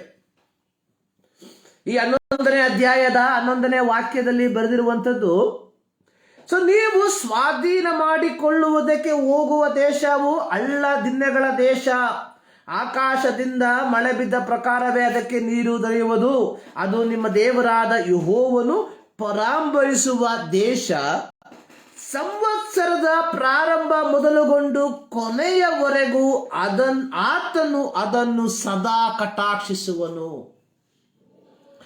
ಸಂವತ್ಸರದ ಪ್ರಾರಂಭದಿಂದ ಅಂದ್ರೆ ವರ್ಷದ ಪ್ರಾರಂಭದಿಂದ ವರ್ಷದ ಕೊನೆಯವರೆಗೂ ಆತನು ನೀವು ಸ್ವಾಧೀನಪಡಿಸಿಕೊಳ್ಳುವ ದೇಶವನ್ನು ಆತನು ಸದಾ ಕಟಾಕ್ಷಿಸುವಂತವನಾಗಿದ್ದಾನೆ. ಸೊ ಹೀಗೆ ದೇವರ ಕಟಾಕ್ಷವನ್ನ ಸಂವತ್ಸರದ ಪ್ರಾರಂಭದಿಂದ, ಅಂದರೆ ಈ ಜನವರಿ ತಿಂಗಳಿನ ಪ್ರಾರಂಭ ದಿನದಿಂದ ಸಂವತ್ಸರದ ಕೊನೆ ಅಂದರೆ ಡಿಸೆಂಬರ್ ತಿಂಗಳ 31ನೇ ತಾರೀಕಿನ ತನಕ ನಾವು ಅನುಭವಿಸಬೇಕಾದರೆ ನಾವು ಕೈಕೊಳ್ಳಬೇಕಾಗಿರುವಂತಹ ಕಾರ್ಯಗಳು ಏನಾಗಿದೆ?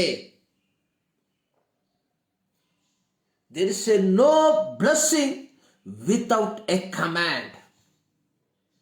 ಸತ್ಯವೇದದಲ್ಲಿ ಆಜ್ಞೆ ಇಲ್ಲದೆ ಯಾವ ಆಶೀರ್ವಾದವೂ ಇಲ್ಲ. ಯೋಹಾನ 3:16 God so loved the world.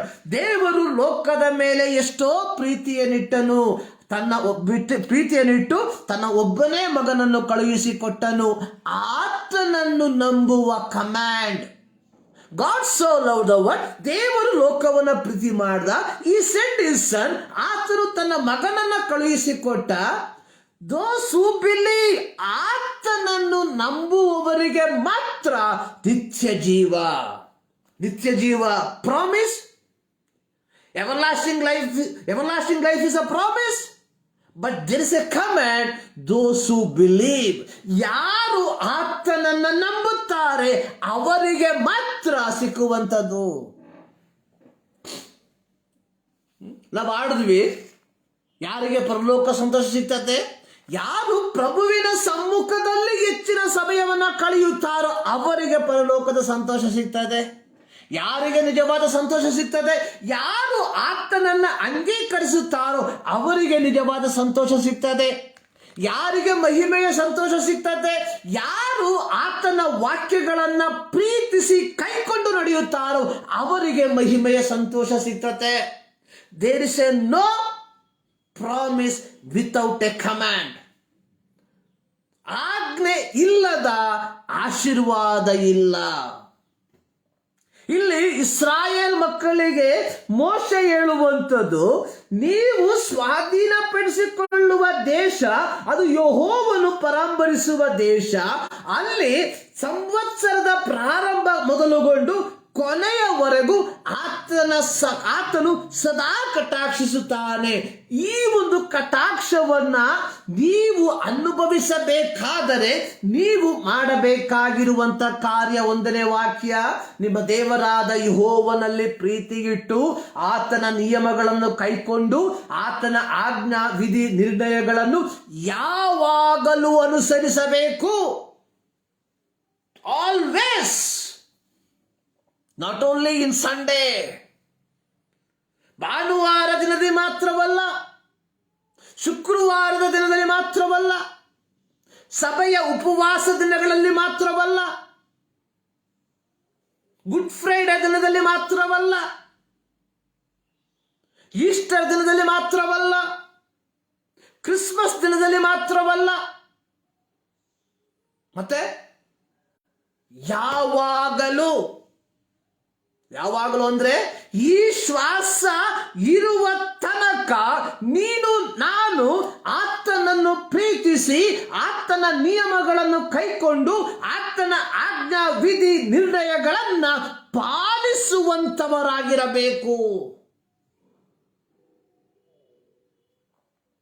ಹೀಗೆ ನಾವು ಪಾಲಿಸಿ ನಡೆಯುವಾಗ ಮಾತ್ರ ಸಂವತ್ಸರದ ಪ್ರಾರಂಭದಿಂದ ಕೊನೆಯವರೆಗೂ ದೇವರ ಕಟಾಕ್ಷ ನೀವು ಸ್ವಾಧೀನಪಡಿಸಿಕೊಳ್ಳುವ ದೇಶದ ಮೇಲೆ ಇರುವಂತದಾಗಿದೆ. ನನ್ನನ್ನು ಕೇಳುವ ಪ್ರಿಯ ದೇವ ಜನರೇ, ಈ 2023 ದೇವರ ಕಟಾಕ್ಷ ನಿನ್ನ ಮೇಲೆ ನನ್ನ ಮೇಲೆ ಇರಬೇಕಾದರೆ ನಾವು ಆತನನ್ನು ಪ್ರೀತಿಸಿ, ಯೇಸು ಸ್ವಾಮಿ ಹೇಳಿರುವಂಥದ್ದು, ನಿಮ್ಮ ದೇವರಾದ ಯೆಹೋವನನ್ನು ಪೂರ್ಣ ಹೃದಯದಿಂದ ಪ್ರೀತಿ ಮಾಡ್ರಿ, with your hole heart. There is no place to other thing apart from God. Whole ಅಂದ್ರೆ ಏನು? ದೇವರಲ್ಲದೆ ಅದಕ್ಕೆ ಅದರ ಆ ಸ್ಥಳದಲ್ಲಿ ಬೇರೆ ಯಾವುದಕ್ಕೂ ಸ್ಥಾನ ಇಲ್ಲ.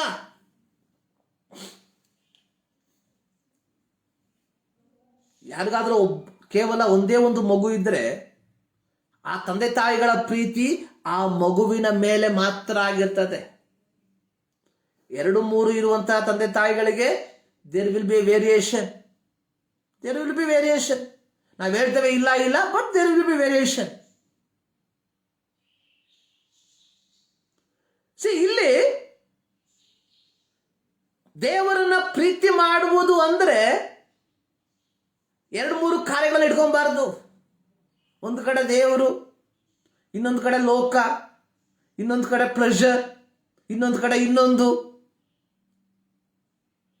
ಲೋಕವನ್ನ ಪ್ರೀತಿ ಮಾಡಬೇಕು, ಪ್ಲೆಷರನ್ನ ಪ್ರೀತಿ ಮಾಡಬೇಕು, ಇನ್ನೊಂದನ್ನ ಪ್ರೀತಿ ಮಾಡಬೇಕು, ದೇವರನ್ನ ಪ್ರೀತಿ ಮಾಡಬೇಕು. No, impossible.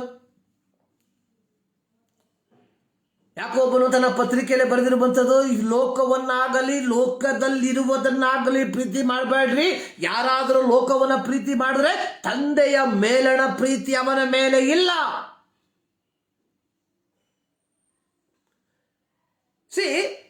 God created us. ದೇವರು ನಮ್ಮನ್ನು ಉಂಟು ಮಾಡಿರುವಂಥದ್ದು, we completely belongs to him. ನಾವು ಒಳಪಡಬೇಕು ಎಂಬ ಉದ್ದೇಶದಿಂದ 2000 ವರ್ಷಗಳ ಹಿಂದೆ ಆತನ ಲೋಕಕ್ಕೆ ಇಳಿದು ಬಂದಂಥದ್ದು ನಮ್ಮೆಲ್ಲರ ಪಾಪಗಳಿಗೋಸ್ಕರವಾಗಿ ತನ್ನನ್ನು ಯಜ್ಞಾರ್ಪಿತನಾಗಿ ಅರ್ಪಿಸಿಕೊಂಡಂಥದ್ದು. We belongs to God. ನಾವು ದೇವರಿಗೆ ಪರಿಪೂರ್ಣವಾಗಿ ಒಳಪಡಬೇಕು ಎಂಬುದಾಗಿ. ನಮ್ಮ ದೈನಂದಿನ ಜೀವಿತದಲ್ಲಿ ನಾವು ದೇವರಿಗೆ ಒಳಪಟ್ಟವರಾಗಿ ಜೀವಿಸ್ತಾ ಇದ್ದೇವಾ? With our whole heart. ಇಲ್ಲಿ ಮೋಶೆ ಹೇಳುವಂಥದ್ದು, ಮೊದಲು ನೀವು ನಿಮ್ಮ ದೇವರಾದ ಯೆಹೋವನನ್ನು ಪ್ರೀತಿಯನ್ನಿಟ್ಟು ಆತನ ನಿಯಮಗಳನ್ನ ಕೈಕೊಂಡು. ದೇರ್ ಇಸ್ ಅ ನಿಯಮಗಳು, there is a law to live. ಪ್ರತಿಯೊಬ್ಬ ದೇವರ ಮಗನಿಗೆ ಈ ಲೋಕದಲ್ಲಿ ಜೀವಿಸುವುದಕ್ಕೆ ದೇವರು ಆಜ್ಞೆಯನ್ನು ಕೊಟ್ಟಿದ್ದಾನೆ.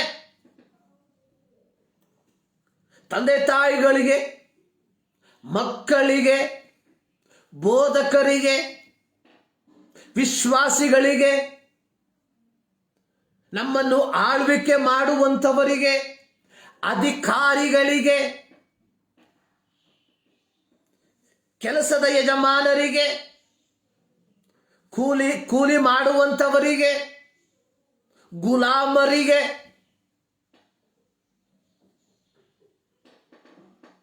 ಅಂತೂ ಪ್ರತಿಯೊಬ್ಬರಿಗೂ ಅವರು ಈ ಲೋಕದಲ್ಲಿ ಜೀವಿಸುವುದಕ್ಕೆ ಬೇಕಾದಂತಹ ನಿಯಮಗಳನ್ನು ದೇವರು ನಮಗೆ ಕೊಟ್ಟಿದ್ದಾನೆ. ನಮಗೆ ಗೊತ್ತಾ ಆ ನಿಯಮಗಳು ಏನೆಂಬುದಾಗಿ? ನಾವು ಎಂದಾದರೂ ಆ ನಿಯಮಗಳಿಗೆ ಅನುಗುಣವಾಗಿ ನಾವು ಬದುಕಿದ್ದೇವಾ? ಆಸ್ ಎ ಫಾದರ್, ಒಬ್ಬ ತಂದೆಯಾಗಿ ಸತ್ಯವೇದದಲ್ಲಿ ಬರೆದಿರುವ ಪ್ರಕಾರವಾಗಿ ನಾನು ನನ್ನ ತಂದೆಯ ಜವಾಬ್ದಾರಿಯನ್ನ ನಿರ್ವಹಿಸುತ್ತಿದ್ದೇನಾ? ಆಸ್ ಎ ಮದರ್, ತಾಯಿಯಾಗಿ ಸತ್ಯವೇದದಲ್ಲಿ ಬರೆದಿರುವ ಪ್ರಕಾರವಾಗಿ ನಿಮ್ಮ ಜವಾಬ್ದಾರಿಯನ್ನು ನಿರ್ವಹಿಸುತ್ತಿದ್ದೀರಾ? ಮಕ್ಕಳಾಗಿ ಸತ್ಯವೇದದಲ್ಲಿ ಬರೆದಿರುವ ಪ್ರಕಾರವಾಗಿ ನಿಮ್ಮ ದೌತ್ಯವನ್ನು ನಿರ್ವಹಿಸುತ್ತಿದ್ದೀರಾ? ಆಸ್ ಎ ಪಾಸ್ಟರ್, ಸಭಾಪಾಲಕನಾಗಿ ಸತ್ಯವೇದದಲ್ಲಿ ಬರೆದಿರುವ ಪ್ರಕಾರವಾಗಿ ನಮ್ಮ ಜವಾಬ್ದಾರಿಯನ್ನು ನಾವು ನಿರ್ವಹಿಸುತ್ತಿದ್ದೇವಾ?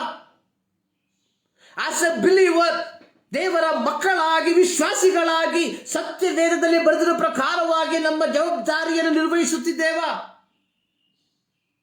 As a Sunday school teacher,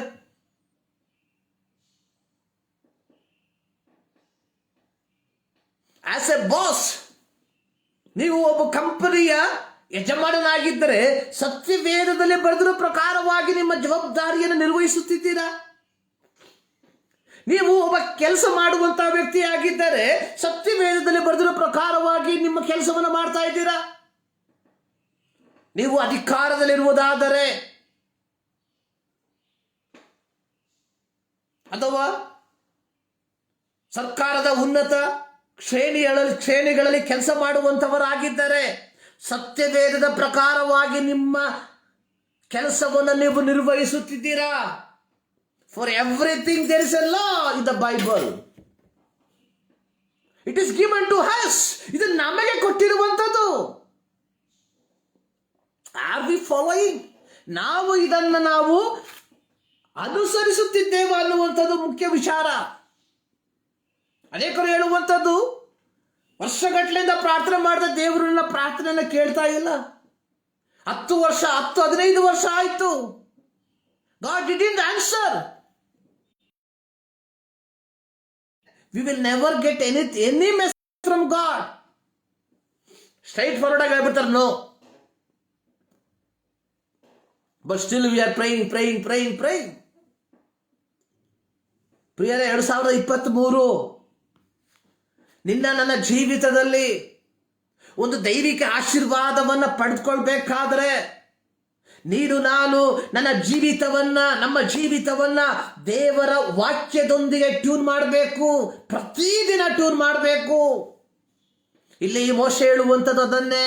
ನೀವು ಆತನನ್ನು ಪ್ರೀತಿಸಿ ಆತನ ನಿಯಮಗಳನ್ನು ಕೈಕೊಂಡು ಆತನ ಆಜ್ಞಾ ವಿಧಿ ನಿರ್ಣಯಗಳನ್ನು ಯಾವಾಗಲೂ ಅನುಸರಿಸಬೇಕು.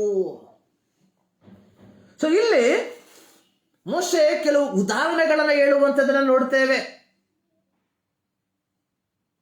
ಸೊ ಯಾವ ರೀತಿಯಾಗಿ ಯೆಹೋವನು ನಿಮ್ಮನ್ನು ಐಗುಪ್ತ ದೇಶದಿಂದ ಬಿಡುಗಡೆ ಮಾಡ್ದ, ಸೊ ಯಾವ ರೀತಿಯಾಗಿ ಯೆಹೋವನು ನಿಮ್ಮನ್ನು ಮರುಭೂಮಿಯಲ್ಲಿ ಮಾರ್ಗ ನಡೆಸ್ತಾ, ಸೊ ಇದರ ಮಧ್ಯದಲ್ಲಿ ಯೆಹೋವನ ದಾಸನಿಗೆ ವಿರೋಧವಾಗಿ ನಿಂತಹ ಎಲಿಯಾಬನ ದಾತಾನ್ ಮತ್ತು ಅಬಿರಾಮರಿಗೆ ಏನಾಯ್ತು? there is a caution.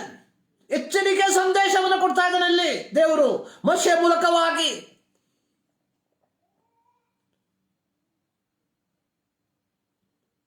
there is a caution. ಎಚ್ಚರಿಕೆ ಸಂದೇಶ ಇದೆ.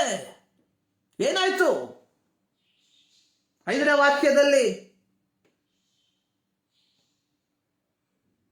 ದಾತಾನ್ ಅಬಿರಾಮರು ತಿರುಗಿ ಬಿದ್ದಾಗ ಭೂಮಿಯು ಬಾಯ್ದೆರೆದು ಅವರನ್ನು, ಅವರ ಮನೆಯವರನ್ನು, ಡೇರೆಗಳನ್ನು, ಅವರಿಗೆ ಸೇರಿದ ಎಲ್ಲ ಪ್ರಾಣಿಗಳನ್ನು ನುಂಗಿ ಬಿಟ್ಟಿದ್ದನ್ನು ಜ್ಞಾಪಕ ಮಾಡಿಕೊಳ್ಳ್ರಿ. ಪ್ರಿಯ ದೇವರ ಮಕ್ಕಳೇ, 2023 we have to remember what happened. Those who disobey God's command, ದೇವರ ಆಜ್ಞೆಗೆ ವಿರುದ್ಧವಾಗಿ ನಿಂತವರ ಜೀವಿತದಲ್ಲಿ ಸಂಭವಿಸಿರುವಂಥದ್ದನ್ನು ನಾವು ಜ್ಞಾಪಕ ಮಾಡಿಕೊಳ್ಳುವಂಥದ್ದು ಒಂದು ಉತ್ತಮವಾದ ಆಲೋಚನೆಯಾಗಿದೆ.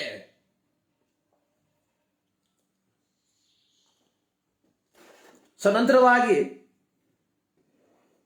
there is a comparison between two places. 2 ಸ್ಥಳಗಳ ಕುರಿತಾಗಿ ಒಂದು ಸಾಮ್ಯತೆಯನ್ನು ಹೇಳ್ತಾ ಇದ್ದಾನೆ. ಯಾರು? ಮೋಶೆ. ಸೊ ನೀವು ಸ್ವತಂತ್ರಿಸಿಕೊಳ್ಳುವುದಕ್ಕೆ ಹೋಗುವ ದೇಶ ನೀವು ಬಿಟ್ಟು ಬಂದ ಐಗುಪ್ತದ ದೇಶದ ಆಗಲ್ಲ. C, because they are in Egypt, they are in bondage. ಆ ದಾಸತ್ವದಿಂದ ಅವ್ರನ್ನ ಬಿಡುಗಡೆ ಮಾಡಿ ಹಾಲು ದೇದು ಅರಿಯುವಂತ ದೇಶಕ್ಕೆ ಅವನ್ನ ಕರೆತರ್ತಾ ಇದ್ದಾನೆ. ಸೊ ಅಲ್ಲಿ ಮಾಡುತ್ತಿದ್ದಂತಹ ವ್ಯವಸಾಯ ನೀವು ಈಗ ಸ್ವಾಧೀನ ಮಾಡಿಕೊಳ್ಳುವ ದೇಶದಲ್ಲಿ ಮಾಡುವಂತಹ ವ್ಯವಸಾಯ 2 ವ್ಯತ್ಯಸ್ತಕರವಾಗಿದೆ. ಐಗುಪ್ತ ದೇಶದಲ್ಲಿ ಜನ ಏನ್ ಮಾಡ್ತಾರೆ? ಅವ್ರು ಏನ್ ಮಾಡ್ತಾ ಇದ್ರು? ನೀರು ಕಟ್ಟಿ ಅಲ್ಲಿ ಸಾಗುವಳಿ ಮಾಡ್ತಾ ಇದ್ರು. ಅಂದ್ರೆ ನೀರನ್ನ ಶೇಖರಣೆ ಮಾಡಿಟ್ಟುಕೊಂಡು, ಡ್ಯಾಮ್ಗಳಲ್ಲಿ ಶೇಖರಣೆ ಮಾಡಿಟ್ಟುಕೊಂಡು, ಕೆರೆಗಳಲ್ಲಿ ಶೇಖರಣೆ ಮಾಡಿಕೊಂಡು ಅದನ್ನ ಅರಿಸಿ ಅವ್ರೇನ್ ಮಾಡ್ತಾ ಇದ್ರಲ್ಲಿ ವ್ಯವಸಾಯವನ್ನ ಮಾಡ್ತಾ ಇದ್ರು. ಆದ್ರೆ ನೀವು ಸ್ವಾಧೀನಪಡಿಸಿಕೊಳ್ಳುವ ದೇಶ ಅಲ್ಲ, ದಿನಗಳ ದೇಶ. ಆಕಾಶದಿಂದ ಮಳೆ ಬಿದ್ದ ಪ್ರಕಾರವೇ ಅದಕ್ಕೆ ನೀರು ದೊರೆಯುತ್ತದೆ. ಅಲ್ಲಿ ಯಾವ ಡ್ಯಾಮ್ ಇಲ್ಲ, ಅಲ್ಲಿ ನೀರನ್ನ ಶೇಖರಣೆ ಮಾಡುವುದಕ್ಕೆ ಯಾವ ಅನುಕೂಲಗಳಿಲ್ಲ. ಸೊ ನೀವು ಸ್ವಾಧೀನಪಡಿಸಿಕೊಳ್ಳುವುದಕ್ಕೆ ಹೋಗುವ ದೇಶದಲ್ಲಿ ನಿಮ್ಮ ವ್ಯವಸಾಯಕ್ಕೆ ಬೇಕಾಗಿರುವಂತ ನೀರು ಆಕಾಶದಿಂದ ಬೀಳಬೇಕು. See, complete dependence in God. ಐಗುಪ್ತರು ತಮ್ಮದೇ ಆದಂತಹ ತಂತ್ರಜ್ಞಾನದಲ್ಲಿ ಭರವಸೆವಿಟ್ಟು ಅವರು ವ್ಯವಸಾಯವನ್ನ ಮಾಡುತ್ತಿದ್ರೆ, ಇಸ್ರಾಯೇಲರು ನೀವು ವ್ಯವಸಾಯ ಮಾಡುವಂತ, ನೀವು ಸ್ವಾಧೀನಪಡಿಸಿಕೊಳ್ಳುವಂತ ದೇಶದಲ್ಲಿ ಅಂತಹ ಯಾವ ತಂತ್ರಜ್ಞಾನವೂ ಇಲ್ಲ. ಸೊ ನಿಮಗೆ ಬೆಳೆಗೆ ಬೇಕಾಗಿರುವಂಥದ್ದು ಮಳೆಯ ಮೂಲಕ ಮಾತ್ರ ಸಿಕ್ಕುವಂತ ನೀರಾಗಿದೆ. ಸೊ ಇಲ್ಲಿ ನಾವು ನೋಡುವ ಪ್ರಕಾರವಾಗಿ, ಸೊ ಯಾವುದರಿಂದ ಸಿ, ಐಗುಪ್ತರು they are depending on the technology, but ಇಲ್ಲಿ we have to completely dependent on God. ಸಂಪೂರ್ಣವಾಗಿ ದೇವರಲ್ಲಿ ಆಶ್ರಯವನ್ನು ಇಡಬೇಕು. There is no other. 2023 ಪ್ರಿಯರೇ, ನನ್ನ ಜೀವಿತದಲ್ಲಿ ನಾವು ಪಾಲಿಸಬೇಕಾಗಿರುವಂತಹ ಏಕೈಕ ಕಾರ್ಯ, we must completely depend upon God. Complete. Not on bank balance, not on insurance. ನಮ್ಮ ಬ್ಯಾಂಕ್ನಲ್ಲಿ ಇರುವಂತಹ ಬ್ಯಾಲೆನ್ಸ್ ಮೇಲೆ ಅಲ್ಲ, ನಾವು ತೆಗೆದುಕೊಂಡಿರುವಂತಹ ಇನ್ಶೂರೆನ್ಸ್ ಮೇಲೆ ಅಲ್ಲ, ನಾವು ಸೇವಿಸುವಂತಹ ಆಹಾರದ ಮೇಲೆ ಅಲ್ಲ, ನಮ್ಮ ಮಕ್ಕಳ ದುಡಿಮೆ ಮೇಲೆ ಅಲ್ಲ, ಅಥವಾ ನಮ್ಮ ಬುದ್ಧಿ ಸಾಮರ್ಥ್ಯದ ಮೇಲೆ ಅಲ್ಲ. Complete depending upon God. Complete depending upon God. 2023 2023 ದೇವರು ನಿನ್ನ ಮೇಲೆ ಕಟಾಕ್ಷವನ್ನ ಇಡಬೇಕಾದ್ರೆ you must completely depend upon God. ನೀನು ಪರಿಪೂರ್ಣವಾಗಿ ಆತನಲ್ಲಿ ಮಾತ್ರ ಆಶ್ರಯವನ್ನ ಇಡಬೇಕು. ನೋಡಿ, 14ನೇ ವಾಕ್ಯದಲ್ಲಿ ನಾವು ನೋಡುತ್ತೇವೆ. 13ನೇ ವಾಕ್ಯದಲ್ಲಿ, ನಾನು ಈಗ ನಿಮಗೆ ಬೋಧಿಸುವ ಆಜ್ಞೆಗಳಿಗೆ ನೀವು ಲಕ್ಷ್ಯ ಕೊಟ್ಟು ನಿಮ್ಮ ದೇವರಾದ ಯೆಹೋವನನ್ನು ಸಂಪೂರ್ಣ ಹೃದಯದಿಂದ ಮನಸ್ಸಿನಿಂದ ಪ್ರೀತಿಸಿ ಆತನನ್ನು ಸೇವಿಸಿದರೆ ನಿಮಗೆ ಗೋಧಿ, ದ್ರಾಕ್ಷೆ, ಎಣ್ಣೆಕಾಯಿ ಇವುಗಳ ಬೆಳೆ ಚೆನ್ನಾಗಿ ಉಂಟಾಗುವಂತೆ ಆತನು ನಿಮ್ಮ ಭೂಮಿಗೆ ಬೇಕಾದ ಮುಂಗಾರು ಮಳೆಗಳನ್ನು, ಹಿಂಗಾರು ಮಳೆಗಳನ್ನು ತಕ್ಕ ಸಮಯದಲ್ಲಿ ಕೊಡ್ತಾನೆ. ಮುಂಗಾರು ಮಳೆ, ಹಿಂಗಾರು ಮಳೆ ಅಂದ್ರೆ ಏನು? ಸೆಪ್ಟೆಂಬರಿಂದ ಬೀಳುವಂತಹ ಮಳೆ, ಮಾರ್ಚ್ದ ಬೀಳುವಂತಹ ಮಳೆ. ನಿಮ್ಮ ಬೆಳೆಗಳಿಗೆ ಬೇಕಾದ ಮಳೆ ಸ್ವರ್ಗದಿಂದ, ಪರಲೋಕದಿಂದ ಲಭಿಸ್ತದೆ. ಅದು ಲಭಿಸಬೇಕಾದ್ರೆ ನೀವು ನಿಮ್ಮ ದೇವರಾದ ಯೆಹೋವನನ್ನ ಸಂಪೂರ್ಣ ಹೃದಯದಿಂದ ಮನಸ್ಸಿನಿಂದ ಪ್ರೀತಿಸಿ ಆತನ ಆಜ್ಞೆಗಳಿಗೆ ಅನುಗುಣವಾಗಿ ಜೀವಿಸಬೇಕು. ಪ್ರಿಯರೇ, ನಾವುಗಳು, ನಮ್ಮಲ್ಲಿ ಕೆಲವರು ವ್ಯವಸಾಯವನ್ನ ಮಾಡುವಂಥವರೇ, ಎಷ್ಟು ನಷ್ಟಗಳು! ಅತಿವೃಷ್ಟಿ, ಅನಾವೃಷ್ಟಿಯ ಮೂಲಕವಾಗಿ ಎಷ್ಟು ನಷ್ಟಗಳು!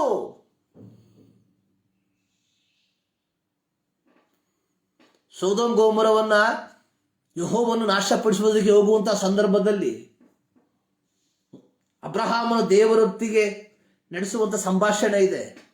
50 ಜನ ನೀತಿವಂತರಿದ್ರೆ, 40 ಜನ ನೀತಿವಂತರಿದ್ರೆ, 45 ಜನ ಇದ್ರೆ, 40 ಇದ್ರೆ, 35 ಇದ್ರೆ, 30 ಇದ್ರೆ, 20 ಇದ್ರೆ, 10 ಇದ್ರೆ, ಯೆಹೋವನು ಹೇಳ್ತಾನೋ 10 ಜನ ಸಿಕ್ಕಿದ್ರೇನು ಐ ವಿಲ್ ನೆವರ್ ಡಿಸ್ಟ್ರಾಯ್. ಯೆಹೋವನನ್ನ ಸೇವಿಸುವಂತವರಿಗೂ ಸೇವಿಸದೇ ಇರುವಂತ ವ್ಯತ್ಯಾಸವನ್ನ ನೀನು ನಾನು ತೋರಿಸಬೇಕು. ಅದು ನನ್ನ ಮೂಲಕ, ನಿನ್ನ ಮೂಲಕವಾಗಿ ಜಗತ್ತು ಕಂಡುಕೊಳ್ಳಬೇಕಾದ್ರೆ ನೀನು ನಾನು ಯಥಾರ್ಥವಾಗಿ ಆತನನ್ನ ಪ್ರೀತಿಸಿ ಆತನ ಆಜ್ಞೆಗಳನ್ನ ಅನುಸರಿಸಿ ನಡೆಯುವಂತವರಾಗಿರ್ಬೇಕು. 2023 ಎ ಕಂಪ್ಲೀಟ್ ಸರೆಂಡರಿಂಗ್ ಇಯರ್, ಪರಿಪೂರ್ಣವಾಗಿ ಸಮರ್ಪಣೆಯ ವರ್ಷಗಳಾಗಿರಲಿ. ಹೀಗಾಗಿರುವುದಾದರೆ ದೇವರು ನಿಮ್ಮ ಮೇಲೆ ಆಶೀರ್ವಾದಗಳನ್ನು ಸುರಿಯಪಡ್ತಾನೆ. 15ನೇ ವಾಕ್ಯ, ದನಗಳಿಗೆ ಬೇಕಾದಷ್ಟು ಹುಲ್ಲನ್ನು ಕೊಡುವನು, ಹುಲ್ಲುಗಾವಲುಗಳು. ಯೆಹೋವನು ನನಗೆ ಕುರುಬನು ಕೊರತೆ ಪಡಲು ಆತನ ಹಸಿರುಗಾವಲುಗಳನ್ನು ತಂಗಿಸುತ್ತಾನೆ, ವಿಶ್ರಾಂತಿಕರವಾದ ನೀರುಗಳ ಬಳಿಗೆ ಬರಮಾಡ್ತಾನೆ. ಯಾವಾಗ ನೀವು ಯೆಹೋವನನ್ನ ಸಂಪೂರ್ಣ ಹೃದಯದಿಂದ ಪ್ರೀತಿಸಿ ಆತನ ಆಜ್ಞೆಗಳಿಗೆ ಅನುಗುಣವಾಗಿ ನಿಮ್ಮ ಜೀವಿತವನ್ನ ನಿರ್ವಹಿಸುವುದಾದರೆ, ದೇವರ ವಾಕ್ಯದಲ್ಲಿ ಬರೆದಿರುವ ಪ್ರಕಾರವಾಗಿ ಸಂವತ್ಸರದ ಪ್ರಾರಂಭದಿಂದ ಕೊನೆಯವರೆಗೂ ದೇವರ ಕಟಾಕ್ಷ ನಿಮ್ಮ ದೇಶದ ಮೇಲೆ, ನಿನ್ನ ಜೀವಿತದ ಮೇಲೆ, ನಿನ್ನ ಕುಟುಂಬದ ಮೇಲೆ, ನಿನ್ನ ಸಭೆಯ ಮೇಲೆ ಇರುವಂತದ್ರಲ್ಲಿ ಯಾವ ಸಂಶಯವೂ ಇಲ್ಲ. ಇಲ್ಲಿ ನಾವು ನೋಡುವಂಥದ್ದು, ಅಡವಿಯಲ್ಲಿ ದನಗಳಿಗೆ ಬೇಕಾದಷ್ಟು ಹುಲ್ಲನ್ನು ಕೊಡುವನು, ನೀವು ಆಹಾರದಿಂದ ತೃಪ್ತರಾಗುವಿರಿ. ಒಂದು ಸಂತೃಪ್ತಿಯಾದ ಜೀವಿತ ನಿನ್ನ ಜೀವಿತಕ್ಕೆ ಬೇಕಾ? ನನ್ನ ಜೀವಿತಕ್ಕೆ ಬೇಕಾ? ನನ್ನ ಕುಟುಂಬದಲ್ಲಿ ಒಂದು ಸಂತೃಪ್ತಿಕರವಾದ ಜೀವಿತ ಬೇಕಾ? ನೀನು ನಾನು ಮಾಡಬೇಕಾಗಿರುವಂಥದ್ದು ನಿಮ್ಮ ದೇವರಾದ ಯೆಹೋವನನ್ನ ಪ್ರೀತಿಸಬೇಕು. ಆತನ ಆಜ್ಞಾ ವಿಧಿಗಳನ್ನ ಸಂಪೂರ್ಣವಾಗಿ ಕೈಕೊಂಡು ನಡೆಯುವಂತವರಾಗಿರಬೇಕು. ನೋಡಿ, 16-17 ವಾಕ್ಯ, ನೀವು ಭ್ರಾಂತಿಗೊಂಡು ಯೆಹೋವನು ಹೇಳಿದ ಮಾರ್ಗವನ್ನ ಬಿಟ್ಟು, ನೀವು ಭ್ರಾಂತಿಗೊಂಡು ಯೆಹೋವನು ಹೇಳಿದ ಮಾರ್ಗವನ್ನ ಬಿಟ್ಟು ಇತರ ದೇವರುಗಳನ್ನು ಅವಲಂಬಿಸಿ ಪೂಜಿಸಿದರೆ ಆತನು ನಿಮ್ಮ ಮೇಲೆ ಸಿಟ್ಟುಗೊಂಡು ಮಳೆ ಬಾರದಂತೆ ಆಕಾಶವನ್ನು ಮುಚ್ಚಿಬಿಟ್ಟಾನು. ಆಗ ಭೂಮಿಯಲ್ಲಿ ಬೆಳೆಯಾಗದೆ ಯೆಹೋವನು ನಿಮಗೆ ಕೊಡುವ ಆ ಉತ್ತಮ ದೇಶದಲ್ಲಿ ನೀವು ಉಳಿಯದೆ ಬೇಗ ನಾಶವಾಗಿ ಹೋಗುವಿರಿ. There is a command. ಮೊದಲನೇ ಆಜ್ಞೆ ಏನು? ಸಂವತ್ಸರದ ಪ್ರಾರಂಭದಿಂದ ಕೊನೆಯವರೆಗೂ ಆತನು ಸದಾ ಕಟಾಕ್ಷಿಸುತ್ತಾನೆ. ಇದು ನಡಿಬೇಕಾದ್ರೆ ನೀವು ಆತನನ್ನ ಪ್ರೀತಿಸಿ ಆತನ ಆಜ್ಞಾ ವಿಧಿಗಳಿಗೆ ಅನುಗುಣವಾಗಿ ಜೀವಿಸಬೇಕು. Otherwise what happen? ಏನಾಗ್ತದಂದ್ರೆ he will shut down the heaven. ಆತನು ಆಕಾಶವನ್ನ ಮುಚ್ಚಿಬಿಡ್ತಾನೆ. ಮಳೆ ಬಾರದಂತೆ ಆಕಾಶವನ್ನ ಮುಚ್ಚಿ ಯಾವ ಉತ್ತಮ ದೇಶದಲ್ಲಿ ನಿಮ್ಮನ್ನು ಸಾಗಗೊಳಿಸಿದನೋ ಅದೇ ಉತ್ತಮ ದೇಶದಲ್ಲಿ ನೀವು ಹಾಳಾಗಿ ಹೋಗುವಂತೆ ಮಾಡ್ತಾನೆ. ಪ್ರಿಯರೇ, 2023 ಆಶೀರ್ವಾದ ಮತ್ತು ಶಾಪ ನಮ್ಮ ಕೈಯಲ್ಲಿದೆ. ತಿಂಗಳ ವಾಗ್ದಾನದ ವಾಕ್ಯದ ಮೇಲೆ ಅಲ್ಲ, ವರ್ಷದ ವಾಗ್ದಾನದ ವಾಕ್ಯದ ಮೇಲೆ ಅಲ್ಲ, ವಾರದ ವಾಗ್ದಾನದ ವಾಕ್ಯದ ಮೇಲೆ ಅಲ್ಲ, ದಿನದ ವಾಗ್ದಾನದ ವಾಕ್ಯದ ಮೇಲೆ ಅಲ್ಲ. ಮೋಸ ಹೋಗ್ಬೇಡ್ರಿ.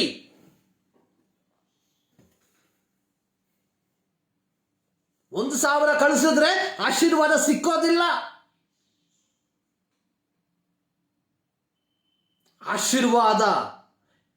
ಆಶೀರ್ವಾದಕ್ಕೆ ಇರುವ ಏಕೈಕ ಮಾರ್ಗ ನಿಮ್ಮ ದೇವರಾದ ಯೆಹೋವನನ್ನ ಪ್ರೀತಿಸಿ ಆತನ ಆಜ್ಞಾ ವಿಧಿ ನಿರ್ಣಯಗಳನ್ನ ಯಾವಾಗಲೂ ಕೈಕೊಂಡು ನಡೆಯಿರಿ. ಹೀಗಾಗುವುದಾದರೆ ಆತನ ಕಟಾಕ್ಷವು ಸದಾಕಾಲ ದೇಶದ ಮೇಲೆ ನೆಲೆಗೊಳ್ಳುತ್ತದೆ. ಆತನ ಕಟಾಕ್ಷವು ಸದಾಕಾಲ ನಿನ್ನ ಕುಟುಂಬದ ಮೇಲೆ ನೆಲೆಗೊಳ್ಳುತ್ತದೆ. ಆತನ ಕಟಾಕ್ಷವು ಸದಾಕಾಲ ನಿನ್ನ ಸಭೆಯ ಮೇಲೆ ನೆಲೆಗೊಳ್ಳುತ್ತದೆ. ಇದರ ಮೂಲಕವಾಗಿ ನೀನು ಆಶೀರ್ವಾದ ನಿಧಿಯಾಗ್ತೀಯ. ಅಬ್ರಹಾಮನಿಗೆ ದೇವರು ವಾಗ್ದಾನ ಮಾಡಿರುವಂಥದ್ದು, ನಾನು ನಿನ್ನನ್ನು ದೊಡ್ಡ ಜನಾಂಗವಾಗುವಂತೆ ಮಾಡ್ತೇನೆ, ನಿನ್ನನ್ನು ಆಶೀರ್ವದಿಸ್ತೇನೆ, ನಿನ್ನ ಹೆಸರನ್ನ ಪ್ರಖ್ಯಾತಿಗೆ ತರ್ತೇನೆ. ಅಬ್ರಹಾಮನು ಕರೆದಾತನ ಮಾತಿಗೆ ವಿಧೇಯನಾಗಿ ಹೋಗೊಟ್ಟು ಆತನು ತೋರಿಸಿರುವ ದೇಶಕ್ಕೆ ಆತನು ನಂಬಿಕೆಯ ಮೂಲಕ ತನ್ನ ಪ್ರಯಾಣವನ್ನ ಪ್ರಾರಂಭಿಸಿದ. ಪ್ರಿಯರೇ, ವಿಶ್ವಾಸಿಗಳು ಎಂಬುದಾಗಿ ಹೇಳಿಕೊಳ್ಳುವಂತಹ ನಾವುಗಳು ಅಂದ್ರೆ ವಿಶ್ವಾಸದಲ್ಲಿ ನಮ್ಮ ದೈನಂದಿನ ಜೀವಿತವನ್ನು ಜೀವಿಸ್ತಾ ಇದ್ದೇವಾ ಅಥವಾ ಕೇವಲ ನಾಮಕಾವಸ್ಥೆ ಮಾತ್ರ ವಿಶ್ವಾಸಿಗಳು ಎಂಬುದಾಗಿ ಕರೆಸಿಕೊಳ್ತಾ ಇದ್ದೇವಾ? ಒಮ್ಮೆ ಯೋಚಿಸಿ ನೋಡ್ರಿ. ಸಂವತ್ಸರದ ಪ್ರಾರಂಭದಿಂದ ಕೊನೆಯವರೆಗೂ ಆತನು ಸದಾ ಕಟಾಕ್ಷಿಸುವನು.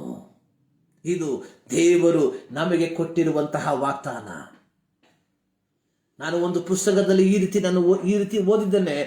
God already blessed us. ದೇವರು ಆಲ್ರೆಡಿ ನಮ್ಮನ್ನು ಆಶೀರ್ವಾದ ಮಾಡಿದ್ದಾನೆ. ಸಿ ಓನ್ಲಿ ಥಿಂಗ್ ಈಸ್ ನಾವು ಆತನ ಆಜ್ಞೆಗಳನ್ನ ಕೈಕೊಂಡು ಅದನ್ನ ಪಡೆದುಕೊಳ್ಬೇಕಷ್ಟೇ. ನಾವು ಗೊತ್ತಲ್ಲ ಅಷ್ಟೇ. ಸರ್, ನಿನ್ನನ್ನು ಆಶೀರ್ವಾದ ಮಾಡುವುದಕ್ಕೆ, ನಿನ್ನ ತಲೆ ಮೇಲೆ ಕೈಯಿಟ್ಟು ಪ್ರಾರ್ಥಿಸುವುದಕ್ಕೆ ಯಾರ ಅವಶ್ಯಕತೆ ಇಲ್ಲ. There is already blessing is there. Only thing is we have to receive by obeying his command. ಆತನ ಆಜ್ಞೆಗಳನ್ನು ಕೈಕೊಂಡು ನಡೆಯುವಾಗ ಮಾತ್ರ ಈ ಆಶೀರ್ವಾದ ನಮಗೆ ಪಡೆದುಕೊಳ್ಳುವುದಕ್ಕೆ ಸಾಧ್ಯ. 2023 ಪ್ರಿಯ ದೇವ ಜನರೇ, ಆತನಲ್ಲಿ ಮಾತ್ರ ಪರಿಪೂರ್ಣವಾಗಿ ಆಶ್ರಯಿಸುವ ಧಾರಾಳವಾಗಿ ಆಶೀರ್ವದಿಸಲಿ. ಪ್ರಾರ್ಥನೆ ಮಾಡು. ನಮ್ಮನ್ನು ಬಹಳವಾಗಿ ಪ್ರೀತಿ ಮಾಡುವ ನಮ್ಮ ಪ್ರೀತಿಯ ತಂದೆಯಾದ ದೇವರೇ, ಮತ್ತದಾವರ್ತಿ ನಿಮ್ಮ ಸನ್ನಿಧಾನಕ್ಕೆ ನಮ್ಮನ್ನೇ ಸಮರ್ಪಿಸ್ತಾ ಇದ್ದೇವೆ.